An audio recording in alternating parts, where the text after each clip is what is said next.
Total cost of that study, just for example, with benefits, the staffing would cost the PPFD approximately $535,000 a year. And again, these are for full-time staff, well, not including lifeguards, which would be a direct cost bill to each aquatics facility. So,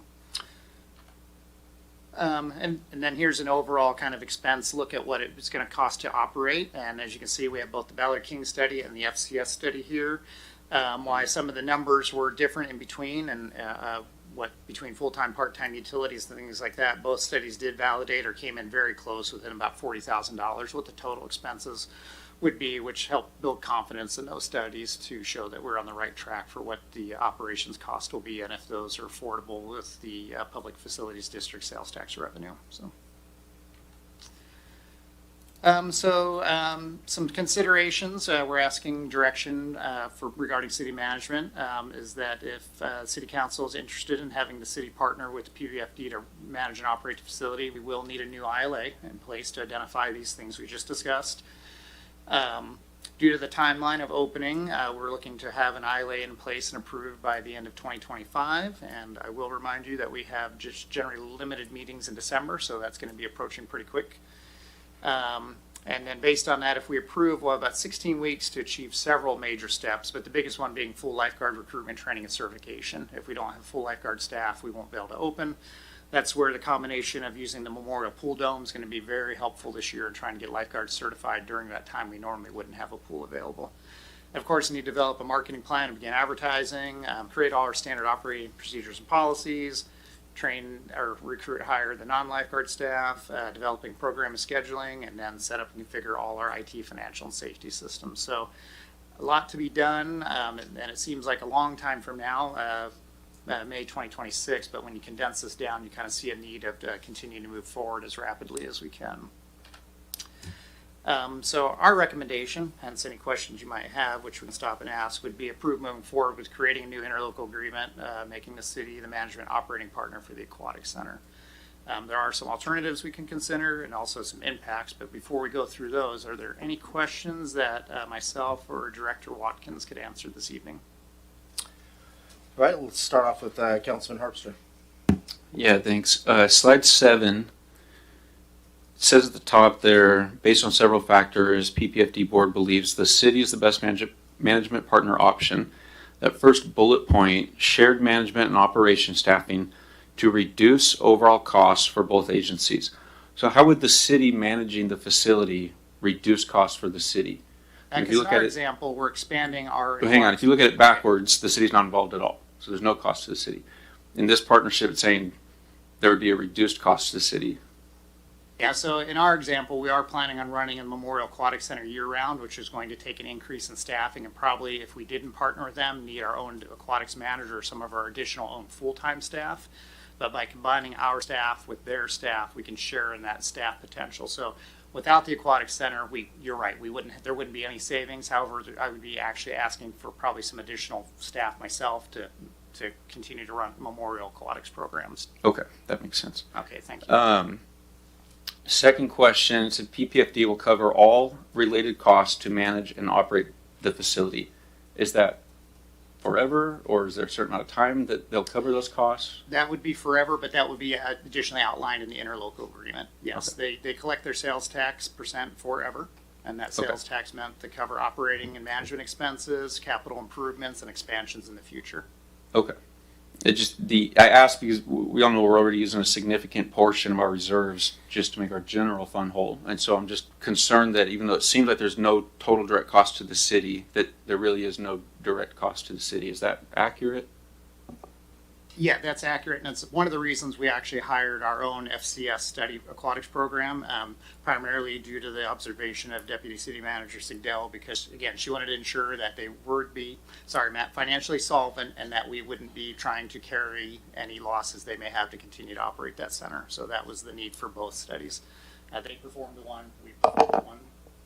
I can add that when we are operating a completely different facility, especially with another partner, there are certain requirements in accounting that will segregate that cost and all of that effort. So you'll be able to see with pretty good clarity on what it costs to run this facility, but also the board of PPFD would also require the same level of transparency to understand.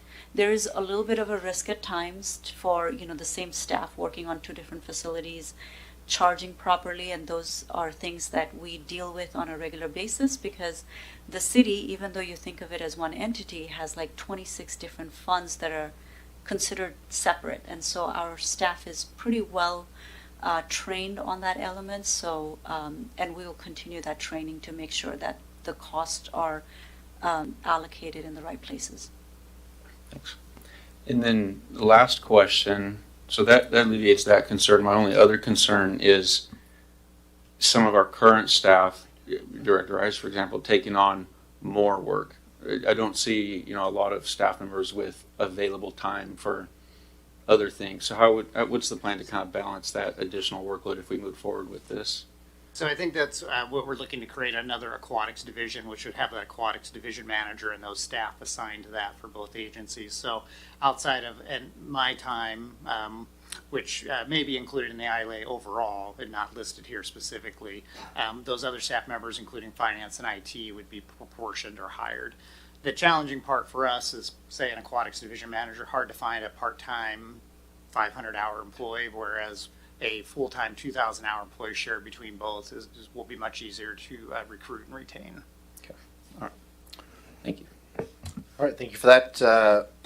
Let's jump to Mr. Ferguson. Did you want to make a comment on this? I just wanted to also make sure that the council is also aware that the charter for the PFD clearly and in numerous places makes it abundantly clear that the city of Pasco is by no means a financial backstop or responsible in any way for any of their projects, any of their work. So I don't have the exact language off the top of my head, but I can tell you that it's about as close to ironclad as you're going to see in a legal document. So it's pretty clear that the city is not legally on the hook for any type of expenses for their project. All right, thank you for that. I know on a side note, sometimes when I watch like online comments, people seem to think that we should be able to take money out of their budget to like for a road. They tell we're basically idiots that we need to take money out of the aquatic center to pay for roads, and why are we spending this money on the aquatic center? I don't know if we could ever make a statement or do something, but it always chaps me when I see those comments because like that's not how it works. But anyway, Director Rice, were you done, or did you have anything else to say? Okay, so let's go to Mayor Pro Tem Grimm. Thank you, Mr. Mulney. Thanks for the presentation. Just a couple of questions as far as the funding goes. Just if someone would explain to me, what is a general fund allocated charge out? So as we identified all the individual positions and what those may do, there's also several overlapping staff that may include in finance, payroll, or other things. So that general finance charge out is what the cost of doing business is, which would be a prorated portion they would pay for those services.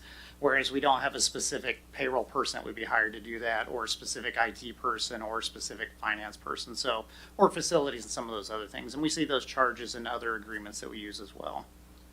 Okay, thank you.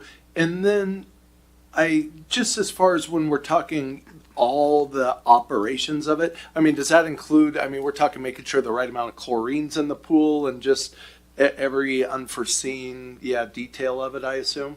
Yeah, it'd be 100% managed and operated by the city. So all the opening hours, all the facilities, all the maintenance, all those things would be performed by city staff as the operating partner.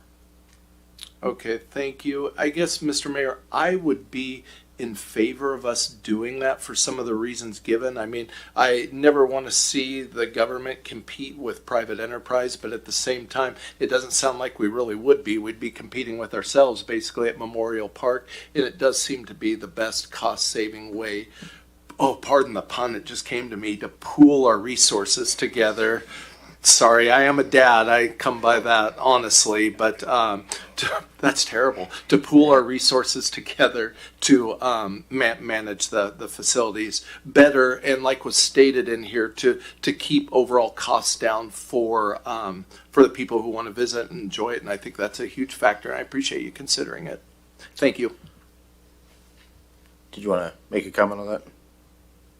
Just slight augmentation. Mr. Rice laid it out very well, and I think I also want to thank the city of Pasco for the FCS study, because by doing that, it also illustrated some details that we need to work on as a PFD.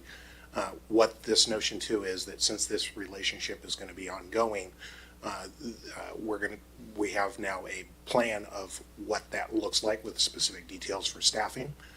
And Jesse's also shared extensively that it would be also either 6-month or a yearly process where we go a true-up process where we'd say, is this too low or is this too high? Because exactly as you mentioned, the aquatics facility needs to do the aquatics, City of Pasco needs to do the City of Pasco things. The two should not cross. They are separately funded and for specific purposes, and we want to keep that line clear. All right, sounds great. I know I've been involved in this issue the last 8 years, and initially I was hesitant about the city being involved, but now I think it's 100% the right choice. It just makes sense. So I appreciate how Director Rice laid it all out. Appreciate reading this, and yeah, I think that it's our best interest to work when we can together to save on commodities and staffing, and yeah, it's a. And we, the PFD, appreciate that, and would note also that we'd ask Mr. Ferguson on the PFD's behalf to initiate that ILA detailed update and get it done before the December meeting for the council. We wanted to come to council first to make sure that you're on board with this. I'll do a similar presentation at the next PFD meeting, and they'll be enthusiastically supporting this, and we'll run in parallel. Okay, I think we're all on board on this. I see some heads nodding, so it looks like we're unanimous on this. I know, again, it would be kind of nice to have the city put out like a little video that the taxpayers, as far as how it's being funded, why these are separate. I just think it would be good put on like the Facebook page or something like that to show that these things aren't, like losses and stuff like that. I just think it'd be good for the community to have an idea, and then I could, comment. I know Leo always comments on everything, but I could comment like, hey, go to this article. I have a comment. Yeah. Oh, okay.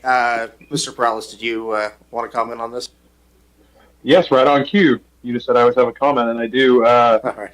I think we should pump the brakes on this. I don't like being pushed into a corner here. I heard the comment, this needs to be done by the end of 2025. We don't meet in the month of December that much. And, well, I guess my first response would be that we should have had this in front of us about 2 months ago then, so that we can digest a little bit, because, I have not been a supporter of us taking this over.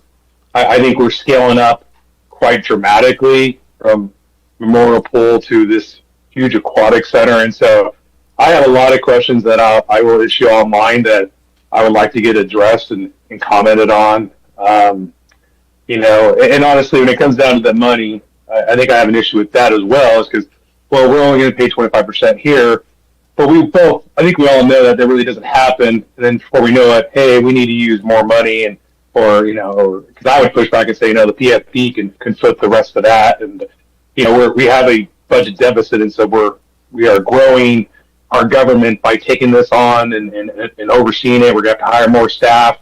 It could be argued that we should reduce staff, but again, I get it. We're managing a huge facility.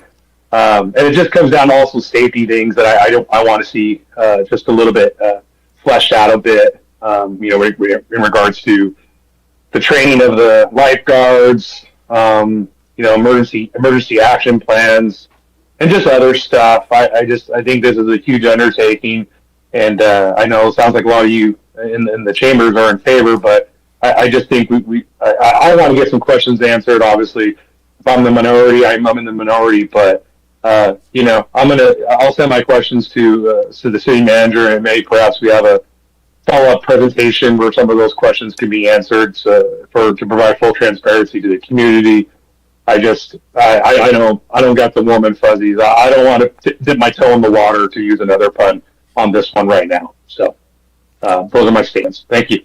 Okay, well, thanks for the comments. I know being in the process from 8 years ago, this really has came a long, long ways. Again, I was against a lot of it, what we're hearing, where it would be like up against some like Pacific Clinic where they would have weightlifting machines, all this, but it is totally different concept. I do trust former Mayor Matt Watkins where he's going.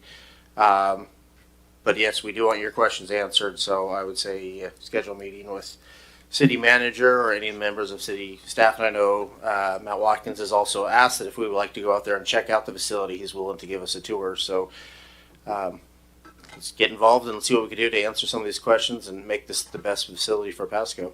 Mr. Mayor, I hope we could proceed forward at the same time that if Mr. Parley has any questions that I can answer, PFD representative, I would imagine I could work with the city manager.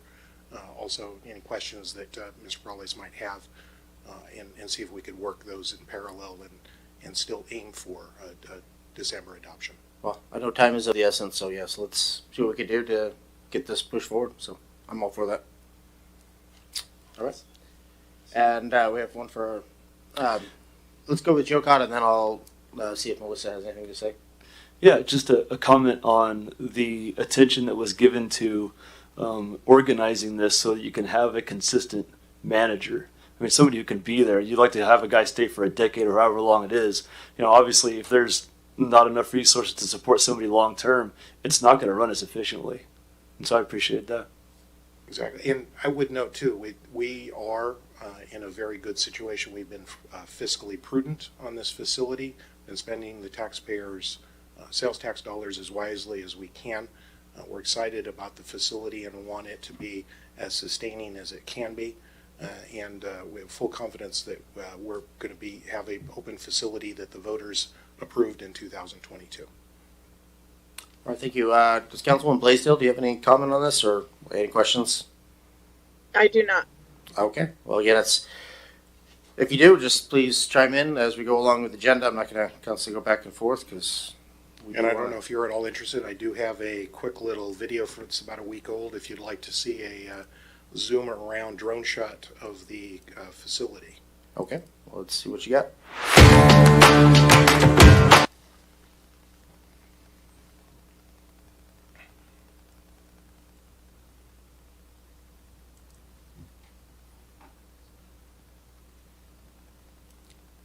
Also note too, in the foreground, imagine a community center to the north side of the site to the left.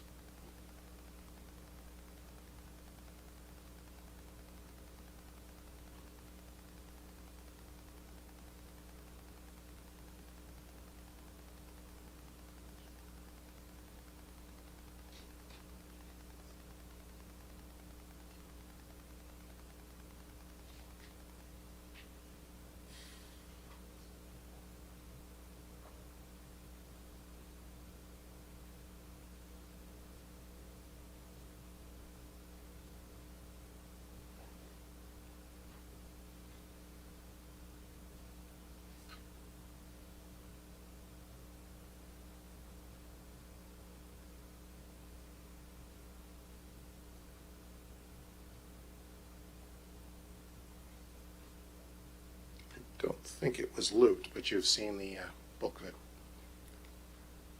May 2026. We're looking forward to opening it. We appreciate your support.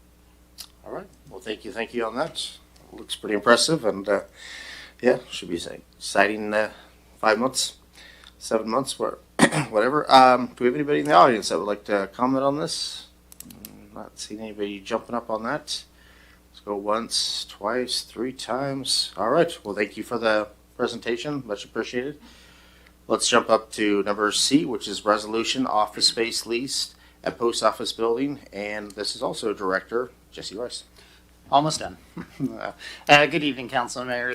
This evening I have a resolution in front of you for approving a office lease space at what we call our post office building, 403 West Lewis in downtown Pasco area. It's office space currently in the basement location. To determine value of that space, we did work with our real estate agent to determine a market value as well as build in a annual increase to keep up with that market value. On your screen, you'll see a post office and the floor space plan where the occupant will be renting that space. Monthly rent includes the annual increase as indicated and displayed on your screen. The initial lease is for 3 years with 2 optional 1-year renewal periods. In addition to all leases, the city must also charge a leasehold excise tax. So in addition to the monthly rent, you'll see leasehold excise tax added to that. If the agreement is fully executed, it'll be for a 5-year total of $20,274. So staff recommendation would be to approve resolution authorizing city manager to sign the lease agreement. Again, we have some alternatives. You could request some additional information from staff, or of course do not approve the lease request. So with that, I ask, are there any questions? So before we get to other council members, are these other offices also rented out that were down there? Or? We do have additional space. Yeah, this is the space we currently have available. There's another group that rents space within that building, including the post office themselves. Okay. I've never been to the basement. I've been to the post office umpteen times, but let's start with the Councilman Barajas. Councilwoman. That's what I said. Councilmember, Councilwoman. Councilmember Barajas, yes, thank you. So I do have a question in regards to Article number 4, use of premises. Now you mentioned this is one space available from several, is what I'm picking up, correct? There's 2 office spaces that are adjacent to one another within the center of that building, within the center of the basement.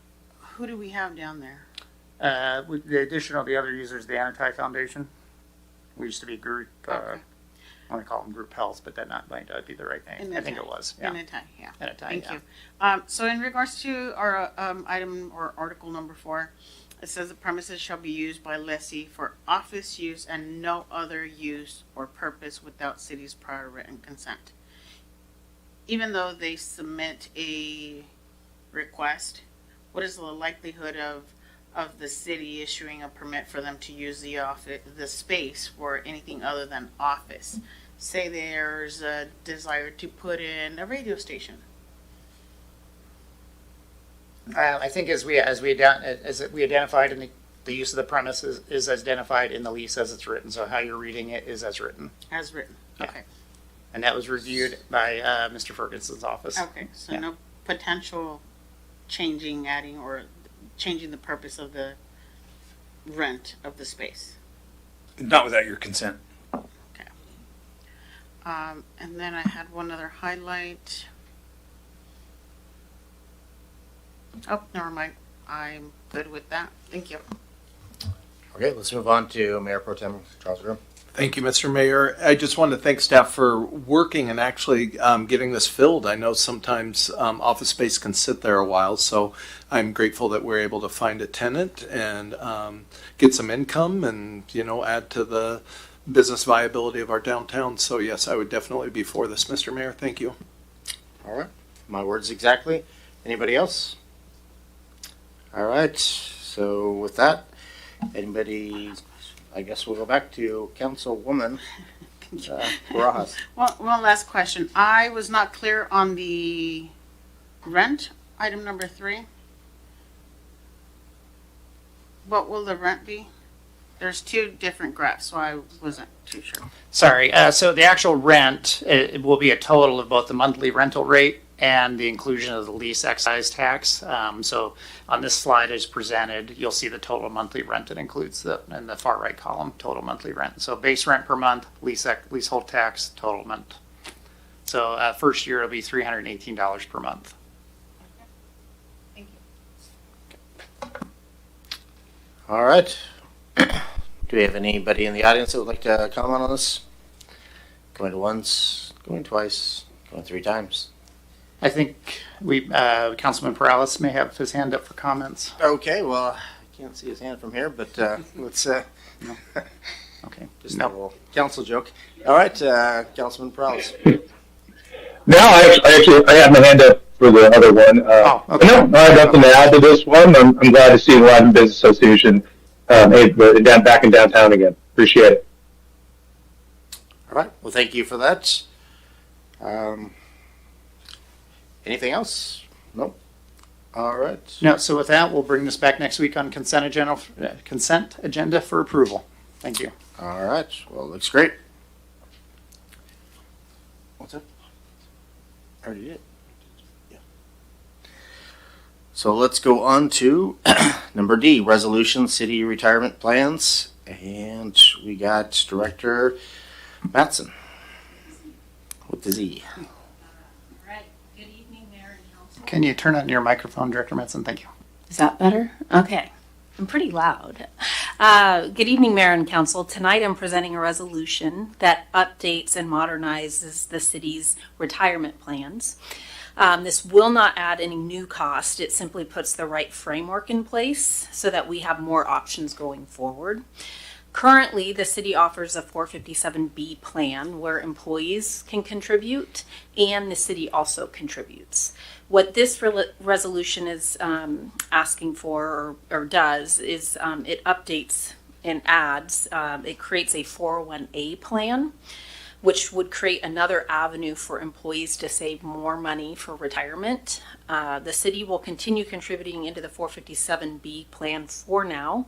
The 401A simply will give us a tool for the future if and when we decide to use it. Also, the resolution would create a 457F plan for the city manager. This is required by the employment contract. Instead of paying into the state retirement system, the city manager's retirement contributions will go into this account. Again, cost to the city, it's no added cost. The city manager contributions were already budgeted. They're just going to go into the 457F. And the 401A is free to set up and does not require the city to put money in it right away. Or right now for that matter.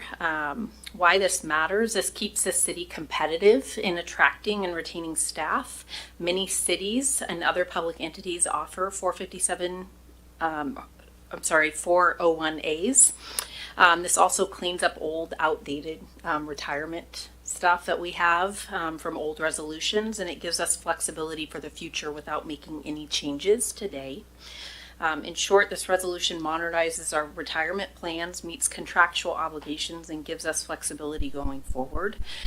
So staff is recommending that council approve the two additions to our retirement plans by offering a 401A and the 457F. The alternative is that council does not move forward with this.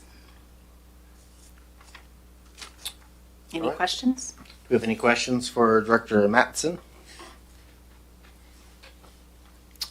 I'm not seeing. Looks pretty good. So thank you for that presentation. Do we have anybody in the audience that would like to comment on this? Going once, going twice, going three times. All right. So let's go on to E, consideration of deferral of water rights rate study. And we got our Deputy City Manager, Richa Siddell. Thank you, Mr. Mayor, and evening council. Per council direction, a couple of years ago or a year and a half ago, there was a requirement to conduct a market value study or a rate study for water rights every 2 years. That is a part of our Pasco Municipal Code. The rate is essentially when there is no water rights for the development, whatever development that might be, and the developer would be paying fees in lieu of the water rights. So essentially requiring the city to go out to the market, buy the water rights so that we can serve that development. The rate was set in late 2023, and so we're due for that 2-year refreshment. We discussed this with our subject matter expert, Dr. Daryl Olson, who conducted the last rate study for us, and he believes that the market factors have not really changed that significantly to change the number, which is currently at $4,150 per acre feet of water rights, or cubic acre feet. Is that right? Or acre feet. A new study can be conducted at this time, and we can still meet the deadline of the 2 years. The cost is going to be around $18,000. Given that the market factors have not really changed, and even the subject matter is saying that he does not anticipate any significantly different number. Staff is recommending that we skip this update for another 2 years unless there's something really drastic happens in the water rights market within those next 2 years. So at this point, we're looking for your direction to see. Head nods would be great, so we can see if we can forego this and come back to you hopefully within 2 years. All right, well, thank you for that. I thought the recommendation was good. We'd save some staff time, and then $18,000. Obviously, now's the time to be saving as much as we can, especially it seemed like it was not needed. But let's start off with our Mayor Pro Tem, Charles Grimm. Thank you, Mr. Mayor. No, and thanks for bringing this back to us, Ms. Sigdell. I know this was something we went back and forth on a lot. 5 years seemed to be too long, and then kind of we ended up at 2 years. I know we had even talked about 3 years, and like the mayor said, I'm all for saving money and cutting out unnecessary time and work. Did he provide an opinion on whether he thought, because I know one of the time frames we talked about was 3 years, that did he really think, because now we're almost at 4 years if we wait another 2 years, and that starts to make me a little anxious, because then I'm thinking, man, for just $18,000 we could potentially be leaving a lot of money on the table. So being a politician, I'm always looking for the sweet spot. So when we were updating the rate late in 2023, the study was done by late 2022. So the study was maybe about a year. But even during that time, we had asked the question of, is the rate still valid as we're updating the rate? And it was. I think at least just with one experience, it's looking like the market doesn't move as much.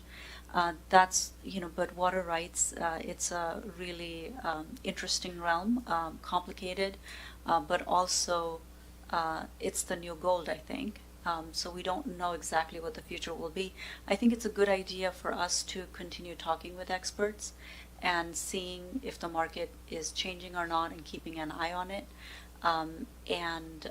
Maybe in the next 2-3 years, we'll figure out whether 3 years or 5 years or 2 years is the right time. And maybe that changes as things get more interesting. no, thank you, Ms. Sigdell. I do appreciate that, because this, I'll be honest with you, it does seem pretty. Man, it seems like we almost just got through that. And, part of it, that was a big arduous thing. It hadn't been updated in a long time. I know it was a huge, heavy lift for staff. We appreciate it. And I know the stakeholders were very engaged, and obviously it was a big process for us. And, another 2 years seems like a long time. I would definitely be foregoing it, foregoing it. I'm still not going to say that right. The mayor suggested, but another 2 years does seem a little long, and I would be interested in maybe at least hearing from our SME again next year if he, just has a feel for what the market is. But thank you. All right, thank you for those comments. Let's go to Councilman Herbster.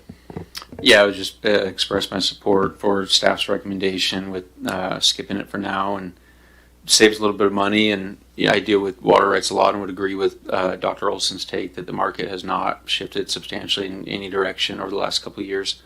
And it's worth mentioning, he did our last study. Presumably he'd do the next one. So if he's willing to say, hey, you don't really need to spend this money, that speaks volumes to me on that. I think I don't even feel like we need to go with the second alternative of keeping track of the markets. I know you're already doing that, keeping an eye on it. So that's all I've got. Thanks. Thank you for that. Saw a couple head nods, I guess. Just for the sake of argument, Mr. Councilman Perales, do you have any comment on this issue? Yeah, I'm kind of the same mindset of Councilmember Grimm. It's 2022 is when the last council decided to change the policies, and then we came in. And I guess one of my questions would be: is the current price that we have per acre foot? Are we held to that amount if we were to go out and buy water rights from someone who has them?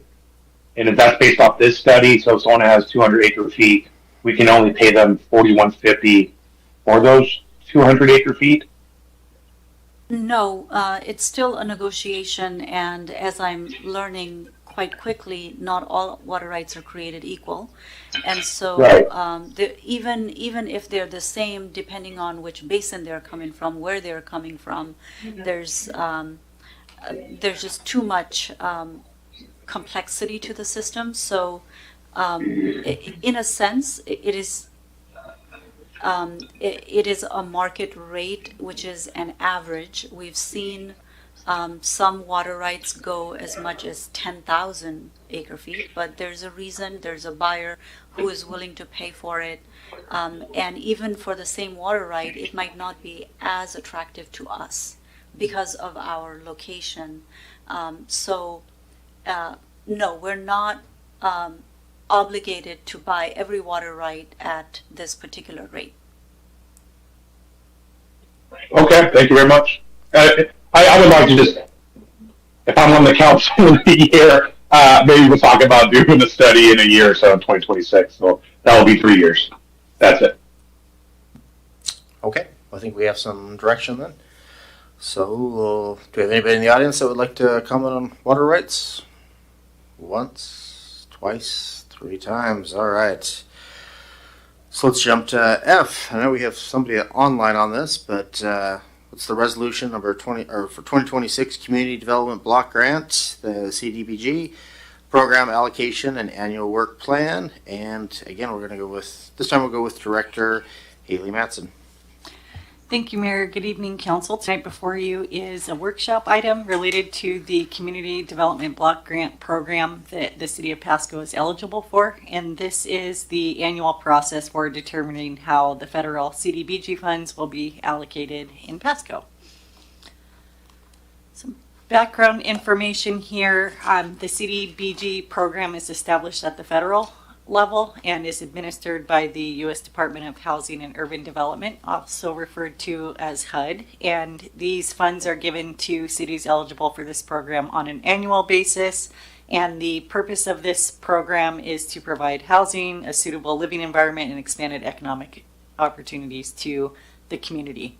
And the emphasis here for the primary beneficiaries is that these folks receiving the funds are required to be helping low to moderate income households in the community. And Pasco has had a long history of using these funds throughout the program and doing great things with these allocations.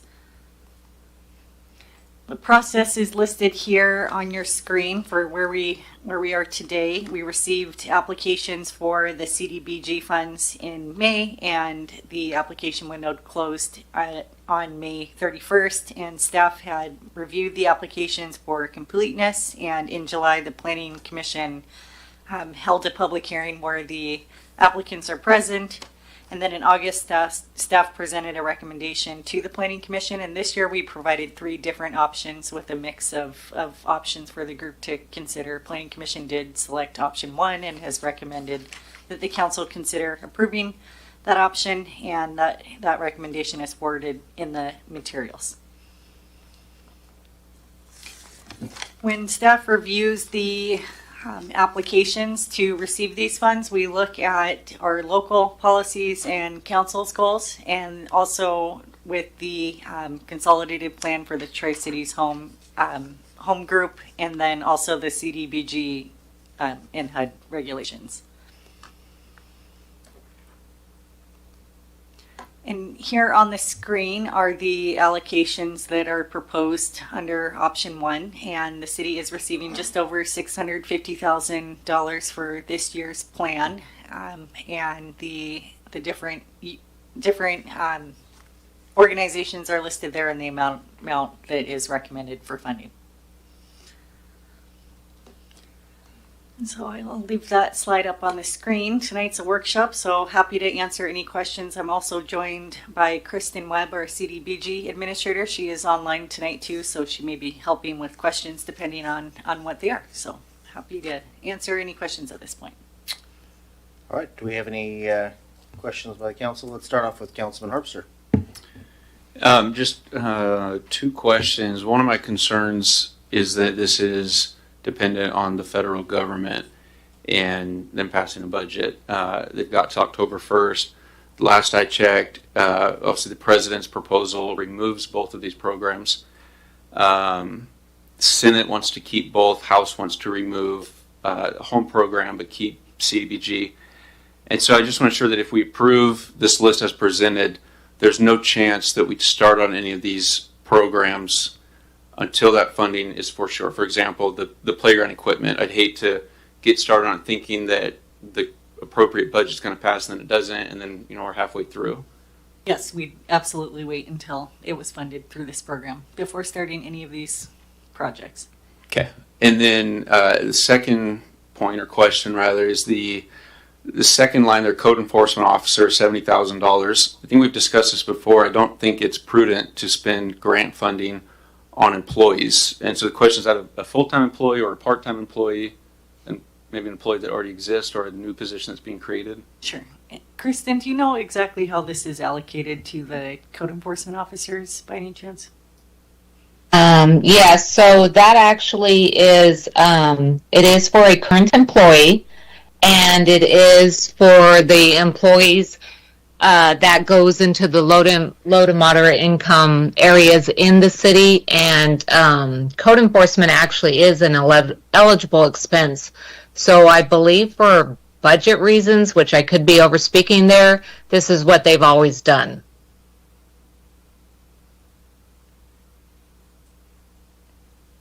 Let me just make sure I heard that right. This is what they've always done. There is... Yes, if I may, historically, there's been actually more programs than just the code enforcement, like in the recreation realm as well. That. And we've removed and revised that to give more funding to other efforts. Code enforcement is one that is remaining. It is not an additional position that the grant is funding. We have one code enforcement officer, I believe, right now, and essentially their salary is supplemented by this grant funding, very much like in the past, the recreation staff that were funded via this program.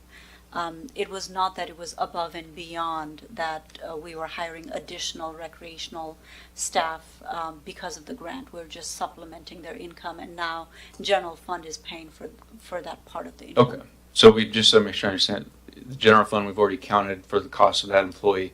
This just helps kind of offset some of that. Exactly. Okay, thanks. All right. Any other council discussion? I know, looking at the list, it looks like, if I'm reading this right, you had requests for 1.29 million, and again, there's only allocated 650,000. So obviously, we got a comment from Upwards wanting to reconsider, but at this time, looks like there's only so much, so you're actually getting less than half of the request. Would that be pretty much Yes. what you're saying? Okay. Yep. Just want to make sure. So we're not trying to take anybody out, or obviously daycare and other things are very important to us. On the other hand, it's hard when you only have so much money. Do you want me to comment on that? I just wanted to clarify, we have 2 code enforcement officers currently, but the explanation that Richa gave was accurate. Okay. Let's go back to Councilman Harpster. Yeah, I forgot in my notes. I wanted to thank the Planning Commission for their time spent on this. Appreciate that the meeting minutes were included in our report. They did, I think I watched about half that meeting live, and they did spend quite a bit of time on this discussion. Helpful for us, then we only have to spend 5 minutes on it this evening. So, thanks. Good point. All right. So first I'll go with anybody in the audience that have a question on this. Going once, going twice, going 3 times. Let's, do we know if she's this Melanie Farr? Is she still online? I know she did send us comments, which I think we all have. We're not seeing her online. Okay. Do we have any of the council that would like to chime in? I'm trying to move along quickly, but if you'd like to make a comment or have a suggestion, please do so now. No, Mayor, thank you. All right. Okay. Well, with that, do you need direction, or are we good, or sticking with option 1? We plan to bring it back for a formal decision, I believe, at the next meeting or the one after, if there's a noticing requirement. Okay. Just want to know if you need like shaking of heads or something like that, but I guess we'll keep moving right on then. So we're going to move on to G, which is resolution for the 2026 Home Investment Program Allocation Work Plan, and also by Director Haley Matson.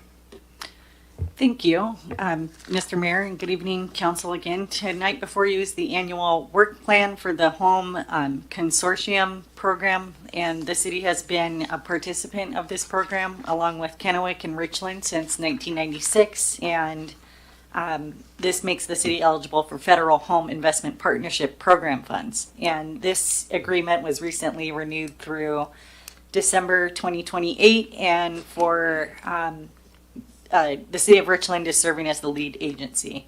So the estimated amount for Pasco this year is $263,000, and these funds are regulated by HUD. I mentioned that during the last presentation. And for Pasco, staff is recommending that the funds be allocated across the 3 eligible activities listed in your packet. That would be for the Down Payment Assistance Program, also referred to as CHIP, the First Time Homebuyer Program. And this helps low to moderate income households purchase homes. The second option, or the second allocation that's being recommended, is to the Tenant-Based Rental Assistance Program. And this is rental subsidies that help households afford rent and utilities. And the third is owner-occupied rehabilitation. So it's important to clarify here that council is not approving the funding itself. This is a part of the program, and the amount allocated to the city is determined through that. So tonight's purpose of tonight is to determine which activities the home funds can be used for in Pasco, as outlined in the packet. So staff is recommending the distribution as proposed within the packet, and we believe it meets all the federal regulations and our local stance as well. So happy to answer any questions if you have them.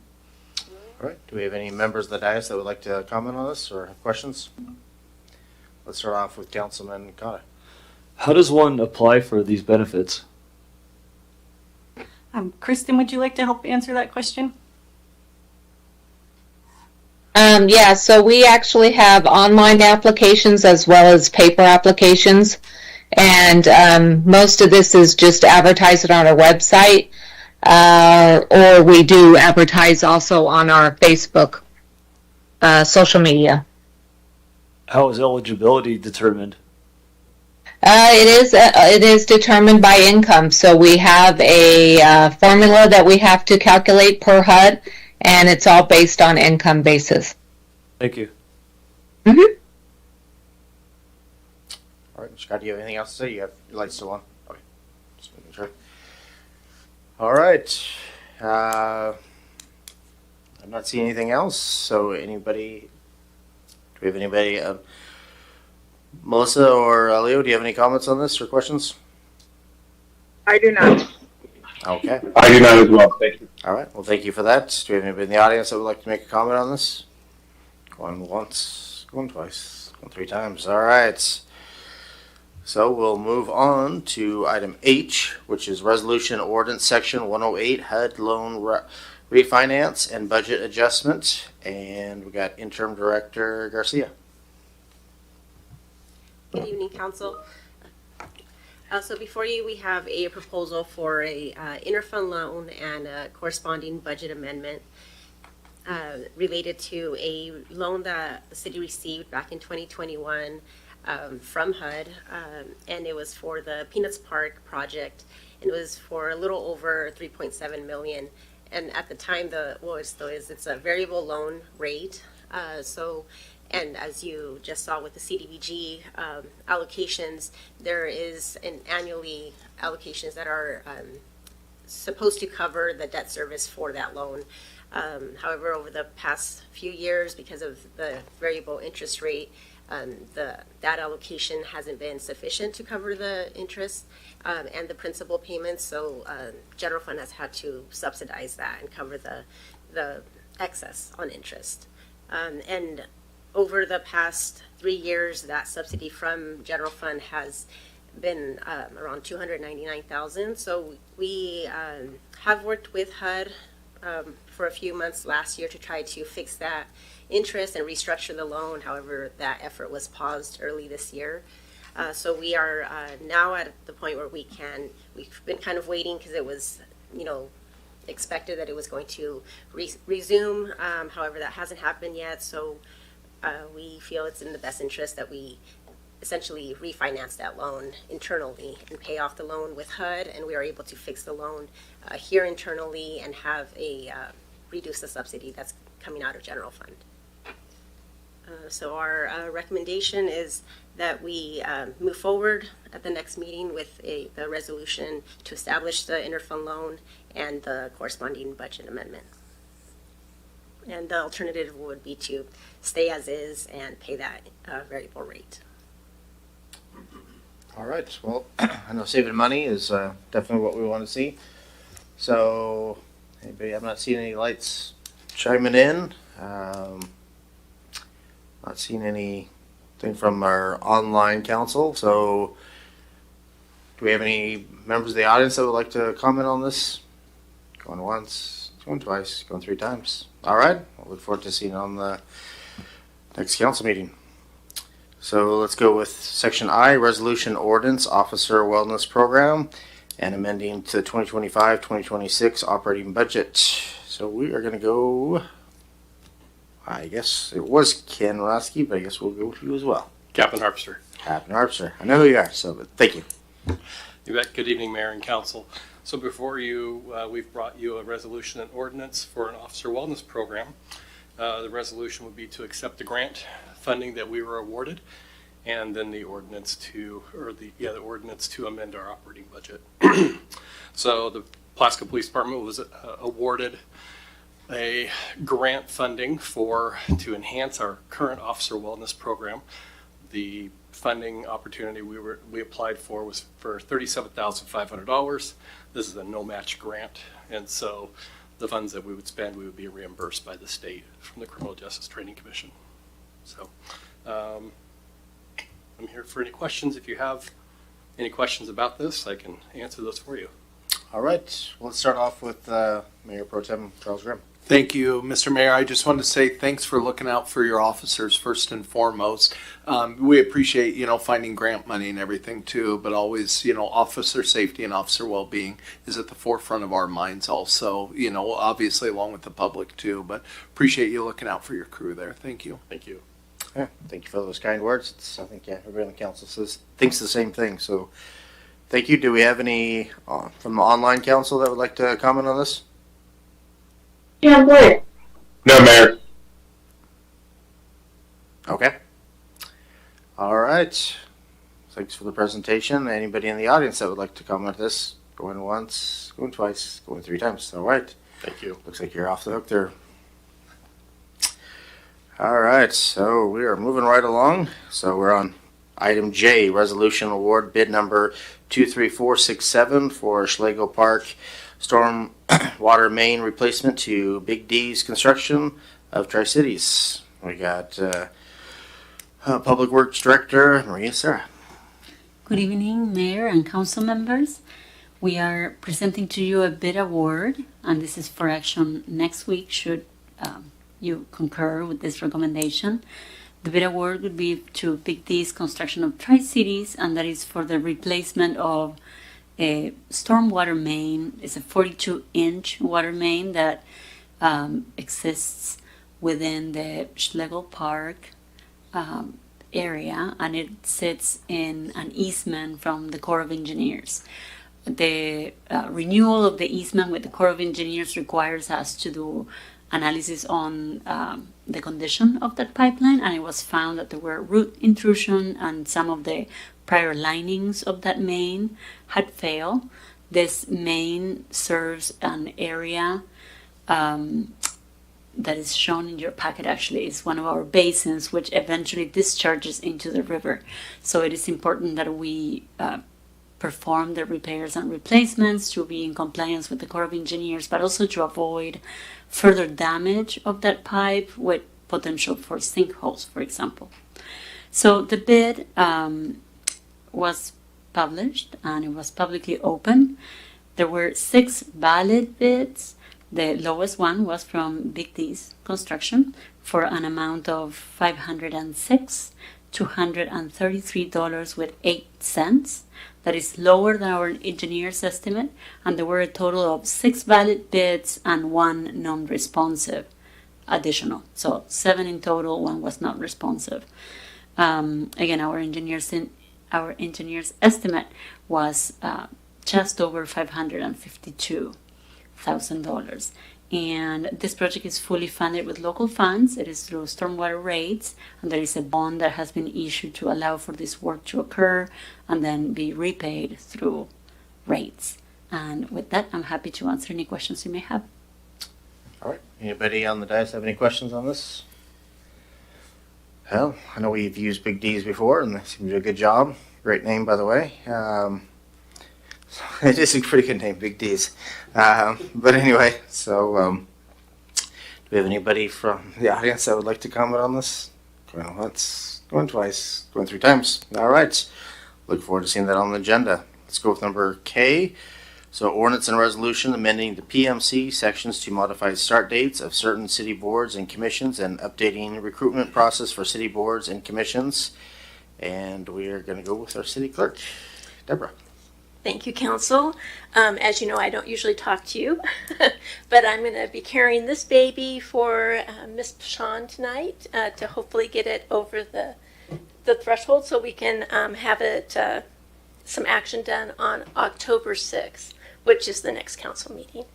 So as you recall, Ms. Pashan brought this topic before council on mid-August and discussed possibilities of making some changes to the recruitment process for our boards, for your boards and commissions, city boards and commissions. So when you discussed that, you said to go forward, and council did, the staff did, and they identified some opportunities to provide some streamlining of the recruitment process and to help emphasize predictable timeliness, reduce administrative burden, and also improve the onboarding process for new members. So as you can see, the result was we're supporting and wanting council to consider transitioning to a semi-annual recruitment cycle, and that would be in the spring and the fall. And also, prior to advertising the upcoming terms, have the mayor and his selected subcommittee for the boards and commissions determine if eligible incumbents require an interview, and if they don't require an interview, then we would contact the incumbent to see if they're willing and wanting to continue on, and then that incumbent would just go on for approval without having posting that position. Because as you know, some people are interested in applying, and then the incumbent takes that position, so that would help alleviate that. And then of course, we're also considering, or having you consider, modifying the start dates of some city boards and commissions, so that would align with that semi-annual recruitment process. So some boards and commissions would have a start date of January 1st, and the other half would be July 1st. So you can go to the next slide, please. Thank you. Oh, we already talked about that, so the next slide. Okay, so we talked, let's go back one. Where's the slide with all the boards and commissions? There we go. So those are the boards and commissions that we're considering an adjustment to their start dates. Thank you, Jesse. So if you want an example of what a recruitment cycle would look like, we would take like the September cycle, where we're looking for filling vacancies for the following January. So at that point, we would confirm the subcommittee from the mayor, propose interview dates and onboarding, and then in October, we would actually advertise for the vacancies with the marketing campaign, which would provide a better outreach, we believe. And then in November, this council subcommittee would conduct the interviews, and the mayor would make the appointment, and we would place those on the council agendas for the full council, confirming those appointments. And then what's really nice is in December, we'd have a group of people from a variety of different backgrounds, and we would meet with with the staff liaisons of those new board or council commission members and the city clerk to do onboarding, which would be a nice enhancement. So the impact for these would create efficiency. It reduces recruitment cycles from a multiple of times throughout the year of recruiting to 2 planned cycles. And that helps free the council because you would know the dates or the approximate month when you would be doing your interviewing and such. It provides consistency, creates that predictable process. And then preparedness aligns recruitment with a structured onboarding schedule and ensures new members are ready to contribute effectively. And then as we go on this process, of course, we will continue to look for improvements if improvements are needed. So the staff is recommending that we do both items, a resolution adjusting the recruitment process to semi-annually, and then also an ordinance changing the PMC to align those those boards and commissions start dates to a January and July item. However, council, it's at your discretion. Alternatives, you could leave the start dates as is and approve the resolution for the semi-annual recruitment. You could also do the opposite. You could approve the ordinance and modifying the dates and then keeping the recruitment as is. Or you could do nothing. You could keep it status quo. So I'm just looking for your guidance, and we'll bring this back on October 6th if everything's been A-okay. All right. Well, I like the improvements. I think it worked really good for us. I mean, it's a lot more simple. It makes sense. Like efficiency. That's the number one thing is city government should strive for. So, or one of the things we should strive for. So, I'd definitely be all for of changing that. I would say, like a lot of times in November, we got a lot on our agenda. Do you think that there would still be problems to get all this done when we're trying to wrap up at the end of the year? Well, we'll try that this first year. I mean, we're already if this moves forward, we'll be a few weeks behind the 8 ball, but I think we can do that. That's our goal. Okay. And working with you. And so the first thing we'll need to do is find out who you'd want on your subcommittee this time. So that would be 2 council members or a mayor pro tem. Okay. Well, let's see who has the questions or comments. So let's start off with Councilman Jokata.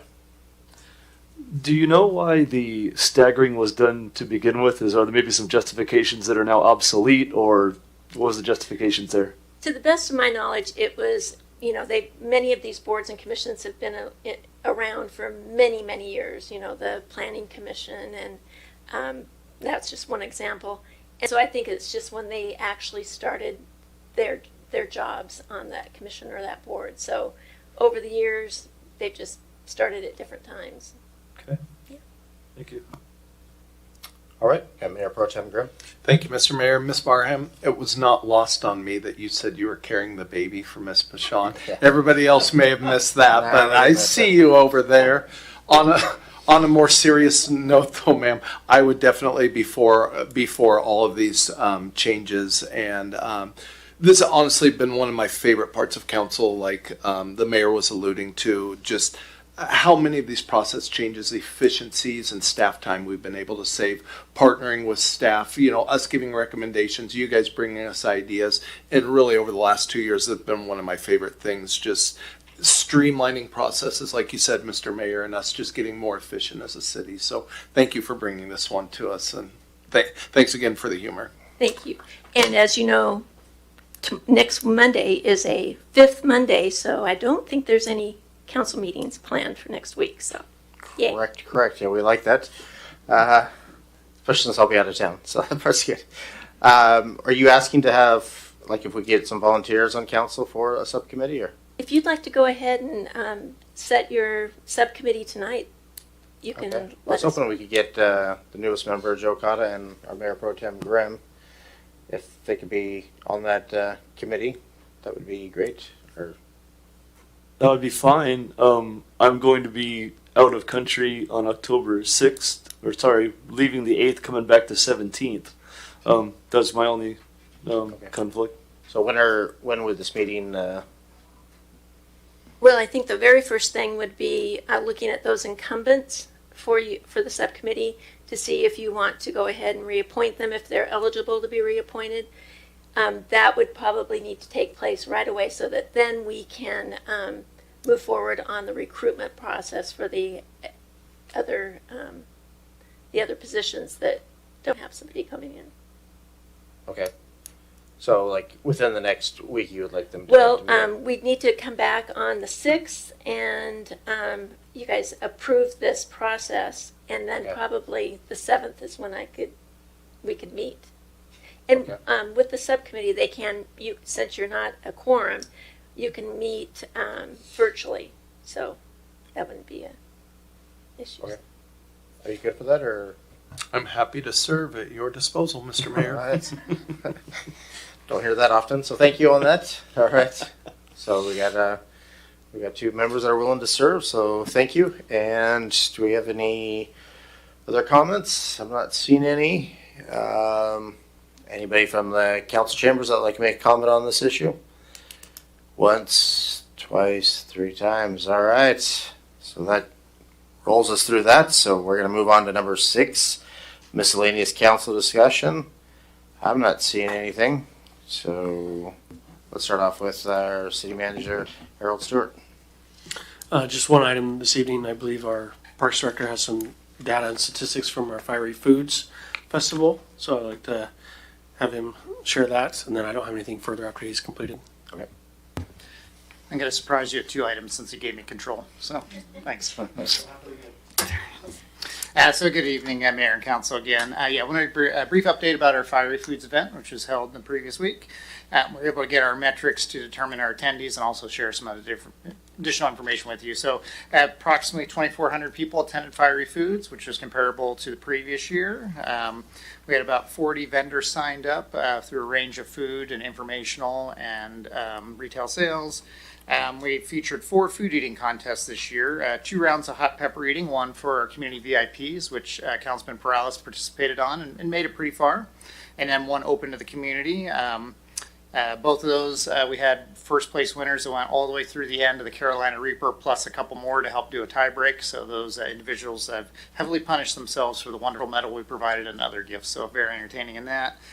We also added a hot wing eating contest this year, which was solely sponsored by Wingstop. So we appreciate their contribution. They provided several hundred wings and several rounds of competition for that.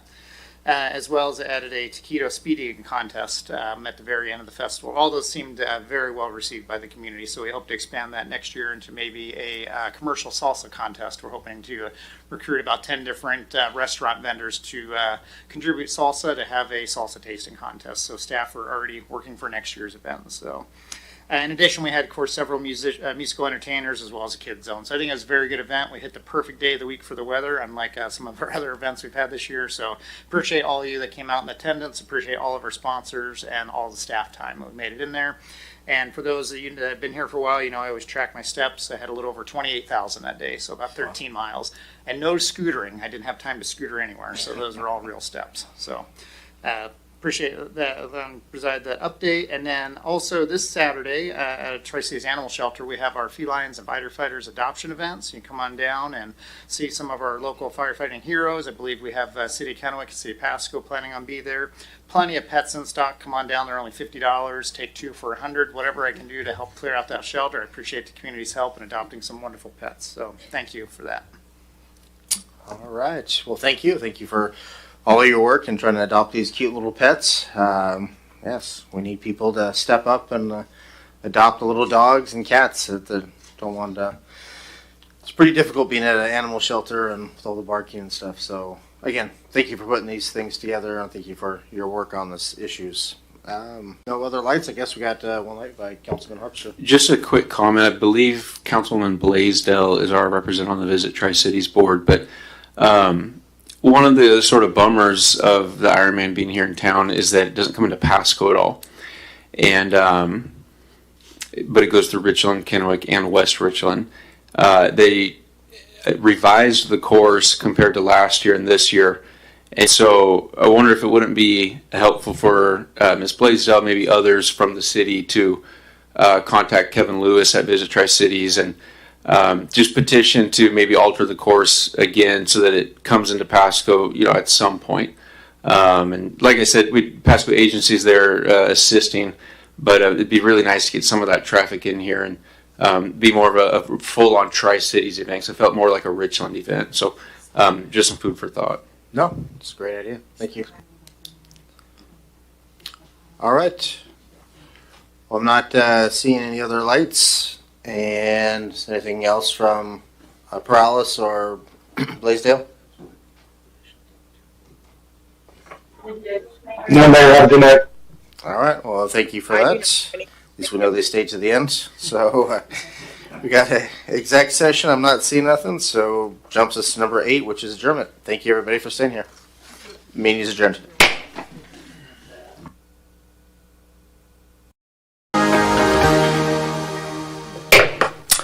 Well, good evening and welcome to the City of Pasco's council meeting. The council thanks you for being part of our city government. At meetings, the council takes formal action on items, holds public hearings, and conducts other business of the city. Agenda packets are available at the City of Pasco's website at www.pasco-wa.gov/agenda. This meeting is also being televised live on PSC-TV, channel 191 on Spectrum Cable in Pasco and Richland, and is streamed on the city's Facebook page, website, YouTube channel, and Microsoft Teams webinar. This and previous council meetings video is also available on the city's website. Lastly, the public may submit their comments and or questions by contacting the city manager, city clerk, or by using the Ask Pasco app. So with that, if we could get the roll call. Thank you. Councilmember Barajas? She is online, supposedly. Present. Thank you. Blaisdell? Here. Cotta? Here. Arpster? I believe he's excused tonight, Mayor. Okay. Paralis? Here. Mayor Pro Tem Grimm? Here. And Mayor Milne? I am here. Thank you. 6 here. All right. So with that, if we get all rise for the Pledge of Allegiance. I pledge allegiance to the flag of the United States of America and to the republic for which it stands, one nation, under God, indivisible, with liberty and justice for all. All right, thank you for that. And yes, I do remember Harpster reaching out to me saying he was going to be here. So with that, we're going to roll to the consent agenda. All items listed on the consent agenda are considered to be routine by the City Council and will be enacted by roll call vote as one motion. There will be no separate discussion of these items. If further discussion is desired by the council members, the item may be removed from the consent agenda to the regular agenda and considered separately. 4A, approval of meeting minutes for October 6th, 13th, and October 14th. B, bills and communications approving claims in the total amount of $5,362,870.22 and a write-off totaling $11,752.58. Item C, resolution number 4661 and 4662, Road 80 Park acceptance of grant and purchase agreement. Item D, resolution number 4663, project acceptance, Highland Park, Southside Landscape. Number E, resolution number 4664, supplement to professional services agreement with Consor North America Incorporated for design services for the Sylvester Street Overpass Pedestrian Bicycle Access Project. Item F, resolution number 4665, project acceptance for the Burton Boulevard Soccer Complex field lighting. Is everybody fine with this or anything you want to move? Not seeing any, so can I get a motion, Mayor Pro Tem Grimm? Thank you, Mr. Mayor. I move to approve the consent agenda as read. Second. So we got a motion by Mayor Pro Tem Grimm and a second by Blaisdell. So if we get a roll call. Yes. Councilmember Barajas? Yes. Blaisdell? Yes. Cotta? Yes. Paralis? Yes. Grimm? Yes. And Milne? That's a yes. Passes unanimously, sir. All right. Thank you for that. So we move on to item 5, proclamations and acknowledgements, none listed. So that'll bring us to number 6, public comments. The public may address council on any items unless it relates to a scheduled public hearing. This item is provided to allow the opportunity to bring items to the attention of the city council or to express an opinion on an issue. Its purpose is not to provide a venue for debate or for the posing of questions with the expectation of an immediate response. Some questions require consideration by council over time and after a deliberate process with input from a number of different sources. Some questions are best directed to staff members who have access to specific information. Citizens' comments will normally limit to 3 minutes each by the mayor. There's a little timer up there. Those with lengthy messages are invited to summarize their comments and or submit written information for consideration by the council outside of formal meetings. Lastly, when called upon, please state your name and city or county residency into the microphone before providing your comments. Do we have anybody that would like to make a public comment? All right. Yes, let's go with you. Mary Maloney, you're up.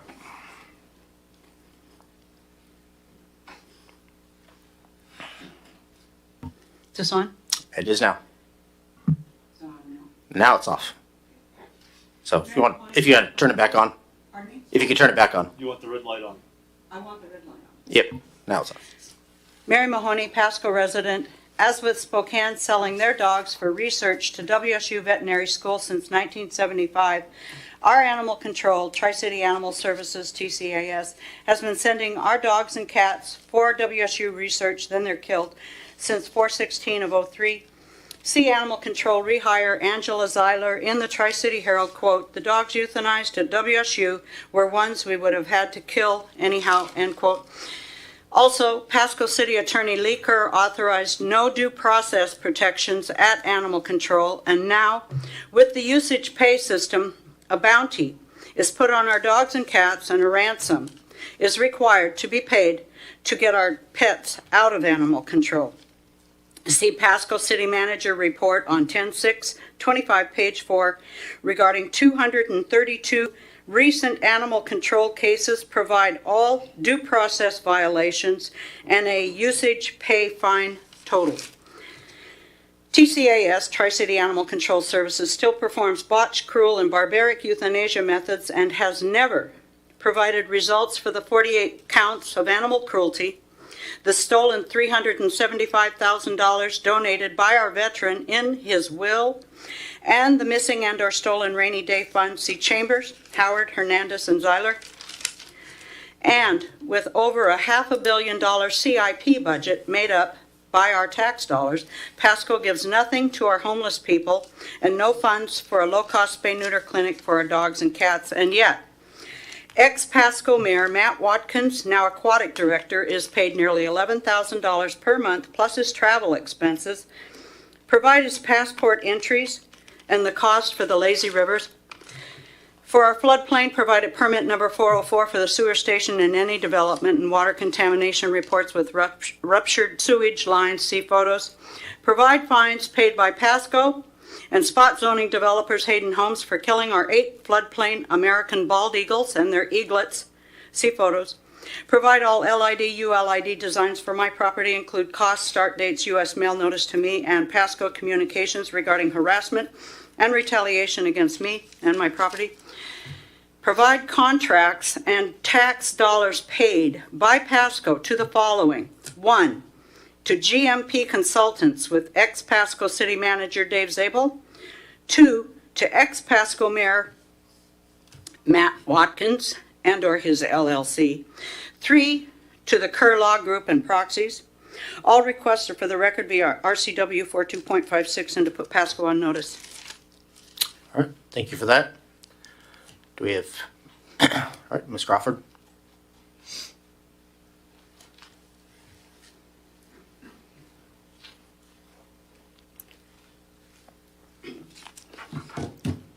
Thank you. I came here tonight to thank Leo Perales for his astute attention to a derelict property in our neighborhood. And it's not well, but it's a lot better than it was. Where maybe a friend of mine who also lives across the street from them, maybe her realtor will show that property because she has been refusing because of the mess in the neighborhood, which is really scary. Okay, And Leo, thank you for listening to my whining and my persistence, because I can kind of be that way sometimes. Rather than come here and complain about the ineffectiveness of some of our code enforcement, I started thinking about the homes in our neighborhood that are not being maintained on the exterior. A lot of these are homeowners, which I found very surprising. First-time homeowners. And I thought, perhaps, let's look for a solution. Yeah, code enforcement is good, but are they aware of the codes? Did they come from a home where yard maintenance, paint maintenance, trash in the trash receptacle was expected, or did they not? Because we're a town of a lot of different cultures. Perhaps we could, at no cost to the city, hopefully, because we sure can't afford it right now, yoke with some realtors. And currently, we have realtors in our area providing homeowner classes on how to finance, what costs to expect, etc. Well, could we get a code enforcement officer in there or a volunteer from our city council to present to these potential new homeowners what our code is, what our expectations are, and kind of bring them along? Okay, I'm assuming your statisticians would know if these are all first-time homeowners or not. Some people are just going to be chronic offenders. But y'all get paid from our taxes. Sure. Property taxes. When Pasco turns back to the bad old days, and there may not be anybody here old enough to remember them, property values were way down. When I was on Planning Commission and City Council, we worked hard to bring Pasco's image back up. I'd really like to see it stay that way. And the cancer from that house spread to next door. I was going, oh, okay, because they started piling their trash out on the street. And I'm just going, this cannot be happening. It's cleaned up right now. But we need to stop this cancer. We need to educate homeowners, let them know we're proud of Pasco. And Pasco pride means taking care of what's yours. True. Okay, and off topic, current score, bottom of the sixth is Mariners 3, Blue Jays 1. Right. Have a good evening. All right. Well, thanks for the update. And all right, do we have anybody else that'd like to make a public comment?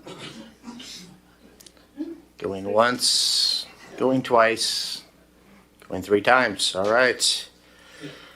Let's move on to item number 7, reports from committees and or officers. Do we have anybody that would like to talk about what they did this last week? Let's start off with Councilwoman Blaisdell.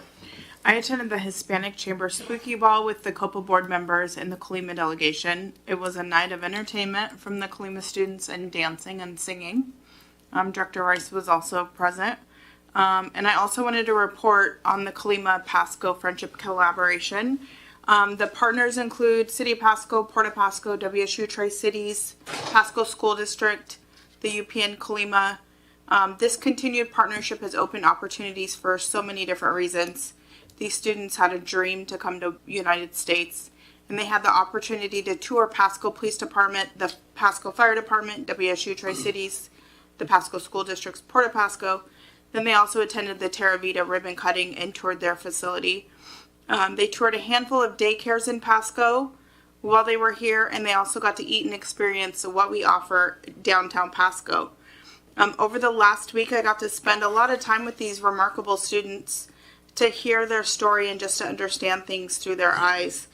They didn't know what to expect when they got here, but they left here feeling the embrace of our community, all wanting to return back to Pasco in the near future. This is what makes our community so special. The community partners united together to make Pasco a great place to live and visit.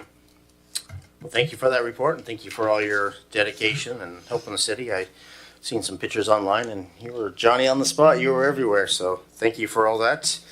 Let's move on to Mayor Pro Tem Grimm. Thank you, Mr. Mayor. I attended the Benton Franklin Council of Governments meeting. Unfortunately, I was kind of mobile and had to do it on the road on Friday morning for good reason. But anyways, one of the presentations we were given, it was pretty much a business as usual meeting, was given by the Cascadia Consulting Group regarding the regional climate change approach.